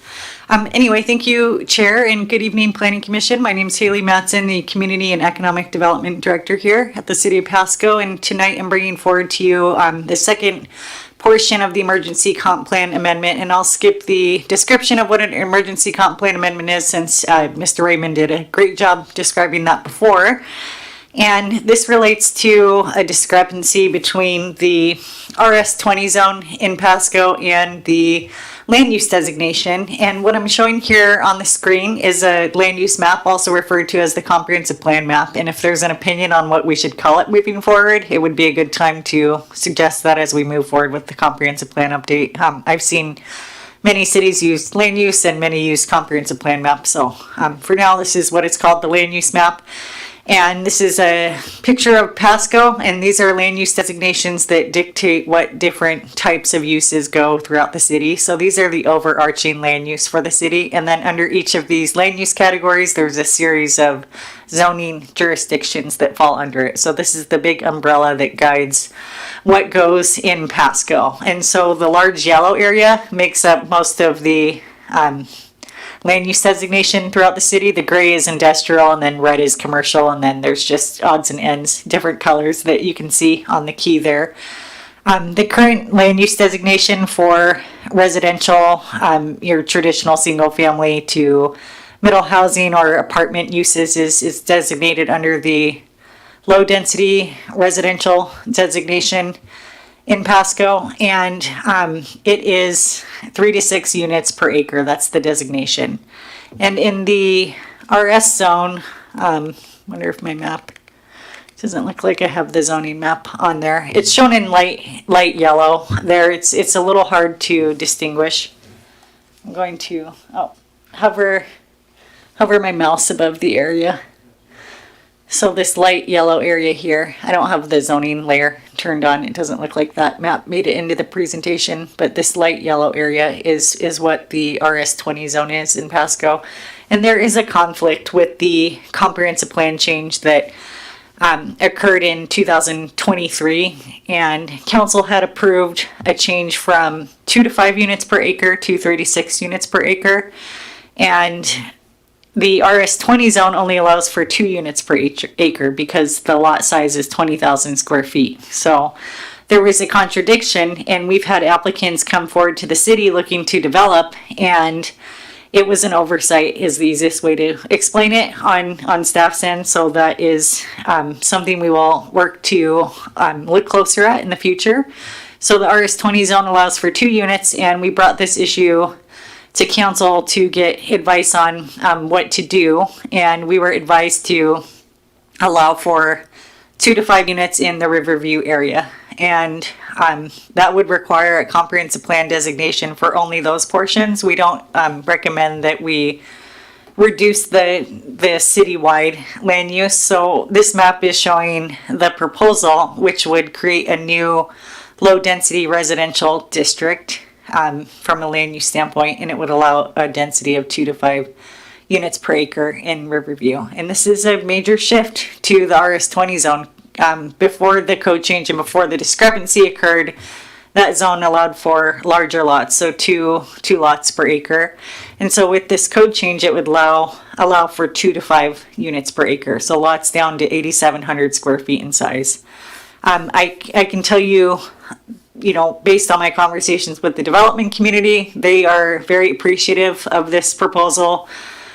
For 2 reasons. One, allowing for 2 units does allow development community to utilize septic systems for areas that are too far away from city sewer services. There's some areas where you're, 1,000 feet away from sewer or 500 feet, and it just is not viable for people who have owned their properties and wish to develop it to extend sewer all the way into that area. We are actively working with the development community to extend sewer into the area. It's just not so easy to do if we don't have the immediate funds available. So what we're trying to do is collaborate with different developers to bring in a lift station, but there's 10 or 15 different stakeholders, including the city, lots of moving parts. There's easements that need to be granted or purchased from property owners, and there's some property owners who don't want to see development, so they're not too excited to sell the easements for a cheap price. They have a very high price tag on that, so it is difficult. So in the interim, we would like to allow for low density development, 2 units per acre to utilize septic. If you do develop at 3 units per acre or more, you are not allowed to utilize septic based on Ben Franklin County standards. Believe you have to have a lot size of a half acre or more to utilize septic. So if the density increases, that would require a connection to sewer services. And the reason I bring that up is that not every parcel, there may be people who live in the area or people against additional development in Riverview. It's not likely to, grossly densify overnight because of the proximity to sewer services. So that's the proposal at hand, would be to change the land use designation for all properties currently zoned RS20 to 2 to 5 units per acre as the land use designation, and then subsequently go in and change the zone from RS20 to a zone called RS9. And this is just an example of one of the code changes. This would be adding a new low density residential Riverview area, and then the code change itself is fairly simple. We would just be renaming the district across the board from RS20 to R9 low density residential district, which allows a minimum lot size of 8,700 square feet. And I rounded that number down. If we were to technically take the size of an acre and divide it by 5, it would result in lot sizes of 8,712 square feet. I rounded it down, but then put a stipulation that you may not exceed the 5 units per acre to cap that. And this relates to single family dwelling units. And I do want to foreshadow a bit for the city related to density. Just, it may help this conversation. So just when we're looking at this, just think this applies really to single family residential. By the end of next year, and we'll have a workshop on this either in December or January, by the end of next year, any lot that is zoned for primarily residential uses, which is everything shown in yellow on the screen, according to state law, every lot will be required to allow up to 6 middle housing units per lot, regardless of where you're located. So the state has taken a very aggressive stance with all cities in Washington and has effectively removed single family zoning from cities in Washington, and they've banned it. They have said, cities, you are not allowed to create zones any longer that only allow for single family uses. And the state's identified a housing crisis at the state level. There's a shortage of about 300,000 housing units, and It's the state's opinion that all cities should densify and allow for a variety of housing options. So the reason I'm bringing this up is just if there is an opinion or sentiment that this area should be untouched and only kept for farms or, you know, large style lots, that's fine. We can, if that's the direction we receive, keep the lot sizes at 20,000 square feet each. Just know that that would mean by the end of next year that those houses would allow for one single family dwelling, but would also allow for up to 6 middle housing units per lot. And that's not based on acreage, that is per lot. So if you can fit 6 units on a teeny tiny 5,000 square foot lot, you can, or on the 20,000 square foot lots, you could fit 6 additional units. So do you want to allow for maybe more single family lots in this area, knowing that maybe that would leave less room for middle housing? Or do you want to keep big single family lots that would make it easier for someone to come in and pile duplexes and triplexes? So it's kind of a, you know, I don't know if there's really a good approach. I know that there's cities on the west side. One that I actually came from was more conservative in their thoughts and didn't appreciate the state's mandates. We, you know, went around and around with our city council trying to find a way to create loopholes. Like, can we make the lot so small that nothing fits? Well, yeah, and then you have super tiny lots with houses on them. Or do you make the lot super big where, you know, they can fit 6 units? So there's not really, like, I haven't come across a city that has really succeeded in circumventing the regulations. The law is written in a way that you will see density. And middle housing is defined as duplex, triplex, fourplexes, townhomes, stacked flats, cottage housing. I might be missing one, but everything in between a house and an apartment is how middle housing is defined. And there's 9 middle housing types that the state is mandating. If we adopt everything on time and follow the rules, we can pick 6 of those 9 units. So I'm just foreshadowing a little bit. And if we were to back up to today, the issue at hand is just to modify the RS20 zone shown in light yellow. And I did want to point out that most of this zone is in the Riverview area. There is a tiny part of RS20 that is located, I'm going to hover my mouse over the area, down here below the Broadmoor area. So it's close enough to the Riverview. I'd still like to call it all low density Riverview, but there is a little section of RS20 here. I would propose we change the entire zone. I don't think it's good practice to leave just one zone, RS20, over here on its own.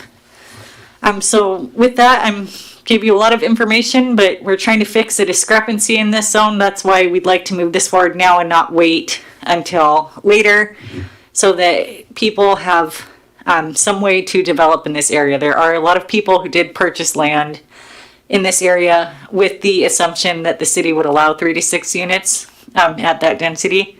And then they learned the code was in conflict, and it's, you know, it's taken way too long, in my opinion, to bring this forward. And I can, you know, just state we've been short-staffed and would love to have brought this forward 5 months ago. So not that it is necessarily your problem, but staff did sit on this for a while because of staffing issues, and I would like to move this forward and bring this to a public hearing in December with the Planning Commission, and then to a workshop and a decision meeting with the City Council in January, so that these customers are not waiting for an answer that I think we can easily make here. And there's different directions we can go, but this is what staff is recommending, and what council has recommended that we do as well. All right, thank you. Go ahead, Commissioner Handler. So, very interesting. Have they done anything to coordinate parking requirements? As an architect, what you're outlining for me would be a nightmare for parking to have to be, you know, compliant with what are the parking requirements now. So is there any softening of those requirements, or because it's, I mean, that could take up the entire lot in some cases. Yes, and based on the sentiment, how you pose the question, I think you may not like this response, but the state is also very aggressive on reducing parking requirements statewide. So in most cases, parking will be 0 to 1 per unit, regardless of bedroom size, regardless of unit size. I believe Pasco requires 2 spaces per single family residence currently.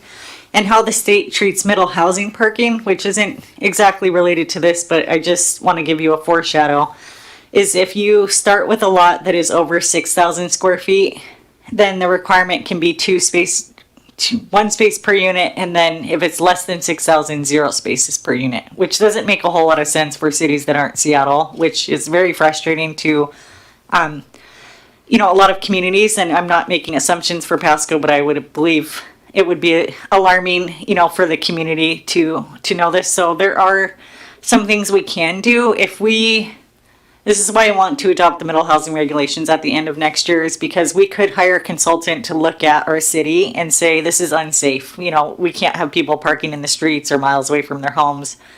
With that said, not every developer will build 0 spaces. I mean, I think they'd have a hard time selling a house without anywhere to park, or an apartment unit. But there are some people who have certain price points and may not be able to afford a vehicle and would live there, so it could make sense. I'd like to think the market wouldn't build that little of parking, but they could, and then kind of leave us with that to deal with as the city. In a dense city, I spent most of my life in San Francisco, and you could build a 200-unit building there, and now I don't have to put any parking in it at all. Meaning that they're trying to keep the cars out of the city, but which it's a big stretch. But in any case, in the lower density area like we have,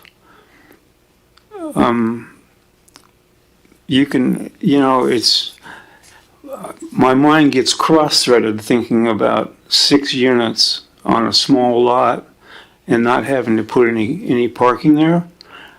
That's the formula for problems, in my opinion. I mean, I'm just raising some thoughts that come to the surface in my mind, and I'm sure going forward, you'll be dealing with this. But with these density requirements, there's going to have to be some serious thinking about parking and how it relates to this new philosophy. And we will look at parking for middle housing. For the proposal at hand tonight, we are just simply looking to change the existing single-family zone to another single-family zone that allows smaller lot sizes and more density. So our current code would prevail at the moment, 2 spaces per unit per house. And I believe the state law does not dictate parking as strictly for single-family homes, if I'm recalling correctly. So the parking issue, we can definitely, I hear you, we can address that next year when we look at middle housing. For now, tonight is our S20 zone going from minimum lot sizes of 20,000 square feet down to 8,700 square feet, and then revising the land use map to adjust to that density. For single family homes only, we don't have middle housing in this code yet, but it's coming. I just wanted to foreshadow, but I just didn't want to come in a few months and completely surprise this group with it, so I'm trying to dip the toe in tonight, but then keep us still on topic at the same time. Thank you. Just a tad bit more on parking, then I'll move on to my actual question. You have issues of being able to get emergency vehicles down the streets. You have garbage trucks. We've had the garbage people in here at these meetings when I first got on this commission talking about how they're buying big trucks and we have to make sure the streets are wide enough for their big trucks to be able to come in and turn around. So there's all kinds of considerations about parking. Parking's a big deal. So whenever these kinds of things take place, I've learned over the years that there's 2 major considerations. One is, how's it going to impact the people that already live there? Is it going to force people, for example, to have to, if they're already on septic, are they going to have to participate in paying for being on sewer? So is something like that possibly going to happen? And then secondly, for the new people that are going to be coming in, are they going to be able to buy and build on new, smaller lots and then be in spots where the next door neighbor said, well, I was promised that I was going to have this view and there was never going to be anyone living there, and now how come you're coming and buying this and building on this land? So those are my questions. So for the folks that are on septic, they are considered vested. With that, the city will not come in unless there's like a health issue where the septic tank fails and there's sewer next to the property, that would be where I believe the city could require, or we could make a policy decision that they could keep their septic tank alive and kick in for the next few years and do not need to connect to city sewer services. But the likelihood of the city coming in and sewer servicing the whole area, I mean, that's a ways out. But when sewer is available, the city would like people to connect, but they wouldn't require that they connect unless there's a failure that occurs. Even if there's more than the 2 people on the lot, like you said earlier? Well, you The can comment only, was made that if there's more than 3 on Yes. the lot, that they had to do. if there's Beyond. not, you cannot do more than 3 units per acre regardless of what you're doing without connecting to city sewer. So that makes development in Riverview, if you're out of the area of where sewer is available and you can do septic, you can only develop at 2 units per acre. So if you have 3 units per acre out there, I'm not sure how you pulled that off, but it wouldn't be allowed per current standards, Ben Franklin County Health District. Okay.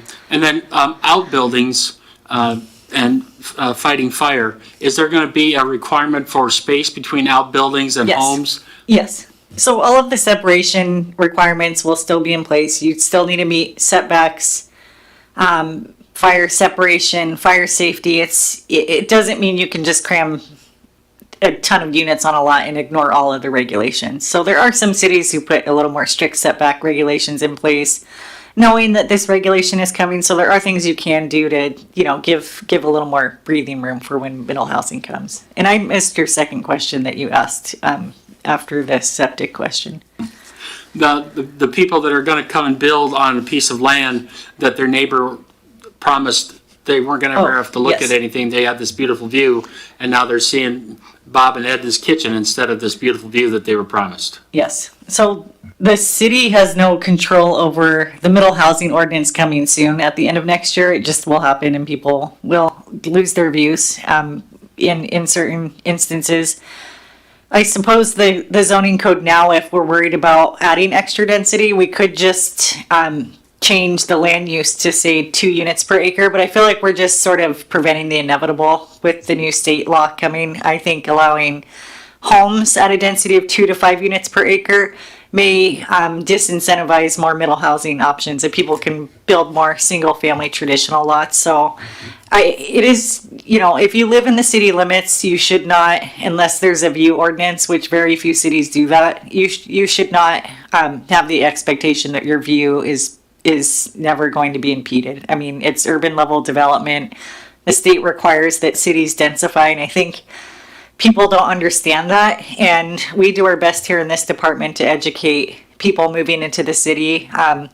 When people purchase homes, I'm not sure if it's, explicitly expressed to them by real estate agents, or they may not know either. So I'm not even picking on real estate agents, but if you move into a house and you have a beautiful view of a field and you're in the city or on the edge of a city and that's county, there should be no expectation from anyone living in a city that it will never be developed. I would love to tell everyone moving into a city, if you have a vacant land around you, it will be. It's not a matter of if, it's when.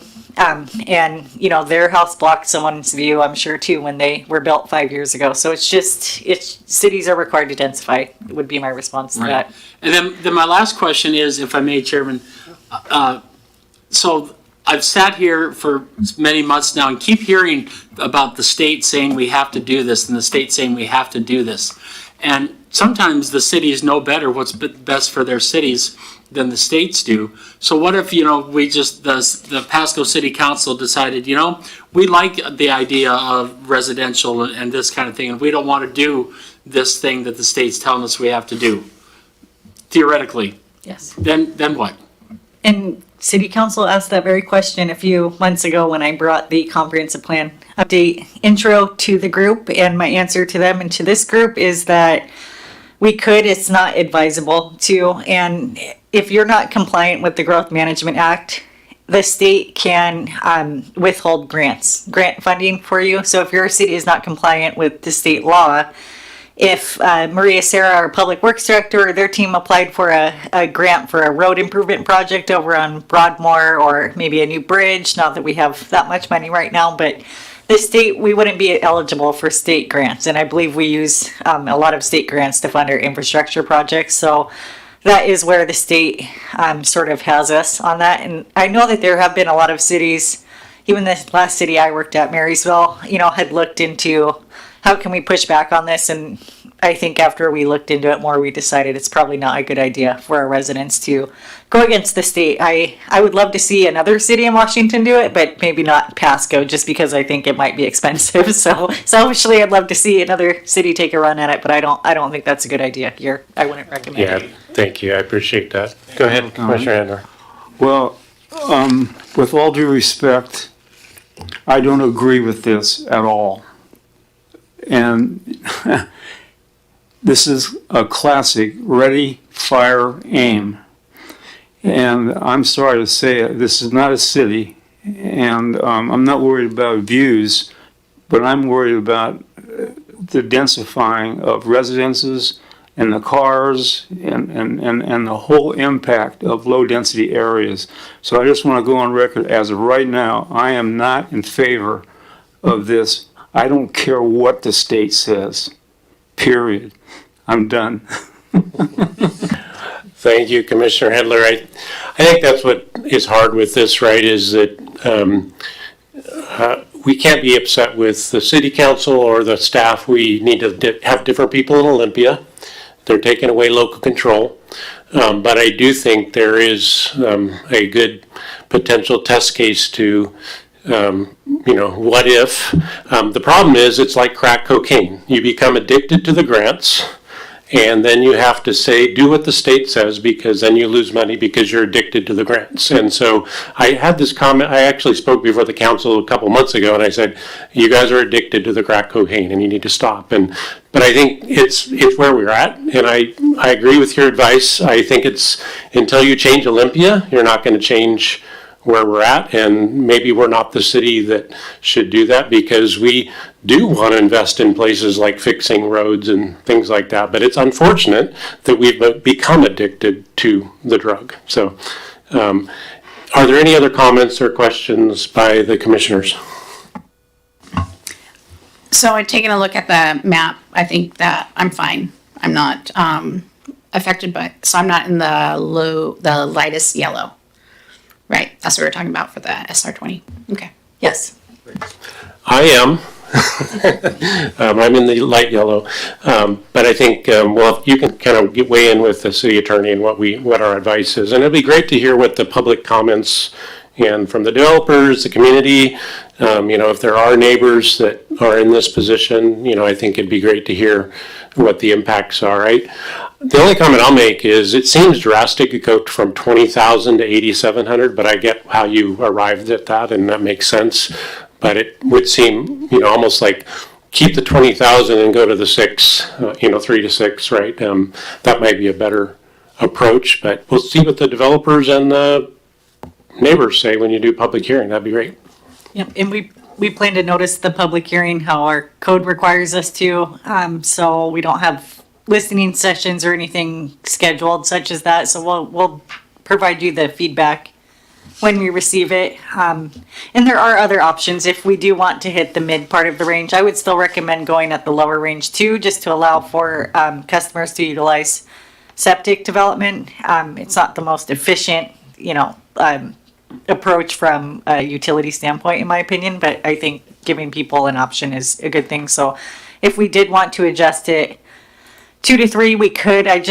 With middle housing coming, I think it's probably the best decision to go 2 to 5 so that you can have 8,700 square foot single family lots as opposed to like a 20,000 square foot lot with where someone would have enough room to do plenty of middle housing units. So it's just more, what do you want to see in the Riverview area? And I think this density range would allow, yes, for smaller lots, but you'd likely see more single family development with that range. If you have big single family lots, I think infill would be more desirable for applicants. So it just depends on what you'd like to see. Yeah, that's good advice. Commissioner Lerman? So point of clarification, at this point in time, there's no lots that are currently being built on that have more than 2 units per lot. So if it's near city sewer, you will see development in the Riverview area, and they're likely located next to sewer services. So if they can connect to the sewer and the road adjacent to their site, or if the site's close to sewer, you're seeing, if they rezone. So if the RS20 zone, there are some folks that have come and done little rezones to R1 or R4. So if you see anything very dense down in that area, they've likely come through and gone through the rezone process. Anything currently zoned RS20 is not developing any higher than 2 units per acre. Right now it's 0 units per acre because there's a conflict in code and people can't build and haven't been able to in the last several months, which keeps me up at night. But yes, so RS20, 2 units is the limit per the zone. The 2 locations I'm thinking of is right past the Court Street roundabout, that new development that's coming in. New sewer, inner sewer. Yep. And then second one is off of 56. Yep. I would believe those went through a rezone. There's some duplexes, I think, that received a lot of attention. That was a rezone that occurred. Or single family attached units. Thank you. When ordinance 4663 was, passed in 2023, what were they trying to accomplish? I believe they were trying to accomplish more density citywide and to not allow for new septic tanks to be built throughout the city. Because when you go to 3 to 6 units citywide, that means that anybody, even in the Riverview area, cannot utilize septic. And it's just from an efficiency standpoint, like if you were to ask any planner or a public works professional, they'd say it's just best to have everyone on a nice unified system. It's easier for maintenance and whatnot. So I believe that was the idea, is to up the density citywide and to reduce low density development in the Riverview area. But my opinion, and I think the council's opinion on this has changed. There's been several new council members since 2023. So it is a policy decision, but with middle housing coming in, we're still going to, see that required density at the state level. So I think it sort of makes it more or less a moot point, in my opinion. If we go down to 2, yes, we'll see more septic systems, which, there's pros and cons to that. But I believe, by upping it 2 to 5 in the Riverview area, it will balance out pretty nicely in the RS20 zone. Okay, thank you. Okay, any other questions or comments from the commissioners? Okay, thank you for this. And so next steps are a public hearing in December, you think? Yes, public hearing in December, and we'd appreciate a quorum for that. I'm not sure how attendance is for Planning Commission in December, close to the holiday, but we'd appreciate a quorum, or if you cannot make it, let us know ahead of time, and maybe we can move the date if needed, just so we can stay on schedule. I did commit to the development committee that this would likely be done by the end of the year, so we'll be a month late yet, but I think if we can keep this moving, that would be amazing, and we'll let you know if we get feedback along the way and include it in the staff report, but we'd like to schedule a public hearing in December for this group. So December we'll have this item and the Pasco School District item? Yes, sir. For public hearing? And I would like to have a discussion about the comprehensive plan and economic development with the group too. And just to foreshadow a little bit, I can do that during director's comments if that's on the agenda. Yeah, but we plan to take these both for a public hearing. The 18th. December 18th, correct? Yeah. That sounds good. Yes. I'll be gone on the 18th, just to share out. That's the third. I will be here. Yep, December 18th. So it's cutting it a little close, but I was hoping since it was the week before, we could make it work. Okay. Well, we're actually getting into other business in the closer, so anything else from staff's perspective on other business? Other business in December, I would like to hold a workshop with the Planning Commission on economic development and what we want to see in Pasco. Mainly, do you want Pasco to, seek unique retail uses that brings other people from out of town into the city that would increase our tax base and enable us maybe to be less dependent on the state drug grants? Or, do we just want to try and maintain what we have and be a bedroom community? I was hoping I could talk through just anecdotally and briefly, nothing too technical, about Pasco's strengths and weaknesses, our industrial base, obviously, and things that we do really good and things that maybe we could improve, and just get your feedback so it won't be too formal. It's just, since you all live here, just, speak from the heart or the head, whatever you'd like, just give us advice, and we'd like to take that in as we're formulating the economic development element. And then for every month until the end of next year, we'd like to hold planning commission meetings. So we're going to have our work cut out for us for the comprehensive plan. It's a once in 10-year activity. It's our time to dream for Pasco for the next 20 years. So we will be having a built out agenda. We will talk about middle housing and parking and get more input from the group, and then just sort of go through each of the elements and get your input. And I'll be checking in with council as well. Every topic I bring to planning commission, I'll likely have a mini workshop with council too, or combine two of our topics here with them. So it'll just be like a feedback loop between the both groups until we get to the end, so that no group is surprised or shocked by the outcome. So. Great, thank you. And I think we'd appreciate, you coming from Marysville. I think we find ourselves probably very similar to Marysville. So I think the strategies you used or they used, or the ones that they tried and failed, or the ones they tried and won, that'd be probably pretty useful just to have that perspective for us. So I appreciate that. And they're sharing notes with me even continuously, so it's a good relationship. And yeah, there's a lot of synergies between the cities, which is one of the reasons why I came here. So awesome, thank you. All right, any other business? Oh, go ahead. One, just final, I think of all the time I spent on this planning commission, let me just say, I think this is the biggest issue facing Pasco. The biggest issue, and this needs to be thought out. And I'm just telling, it has serious implications on the future of Pasco and the comfort of living in the city of Pasco. Anyway. Thank you. Thank you. Appreciate that. All right. I did have one more thing. Go ahead. Two more things, actually. I wanted to introduce James Bagley. I'm sorry, Bagley. Yes, and so he is our new planner too, that has joined us a month ago. Yeah. Yes. Yes. So, and he came from. Did you want to introduce yourself to the group, if you don't mind? I'm sorry, I did not prepare ahead of time. I do know about you. I just did not. Yeah. So go ahead. Yeah. So new planner 2 got hired by the city of Pasco. At the start of this month, I've done just a little bit of planning in the state of Washington, but I did come from Oregon, and I have a background from planning in Idaho, where I was a planner for 5 years. Yeah. Great. That's a little bit about me. I played football for Idaho State. So if anybody has football questions, love to talk about it. Welcome to the team.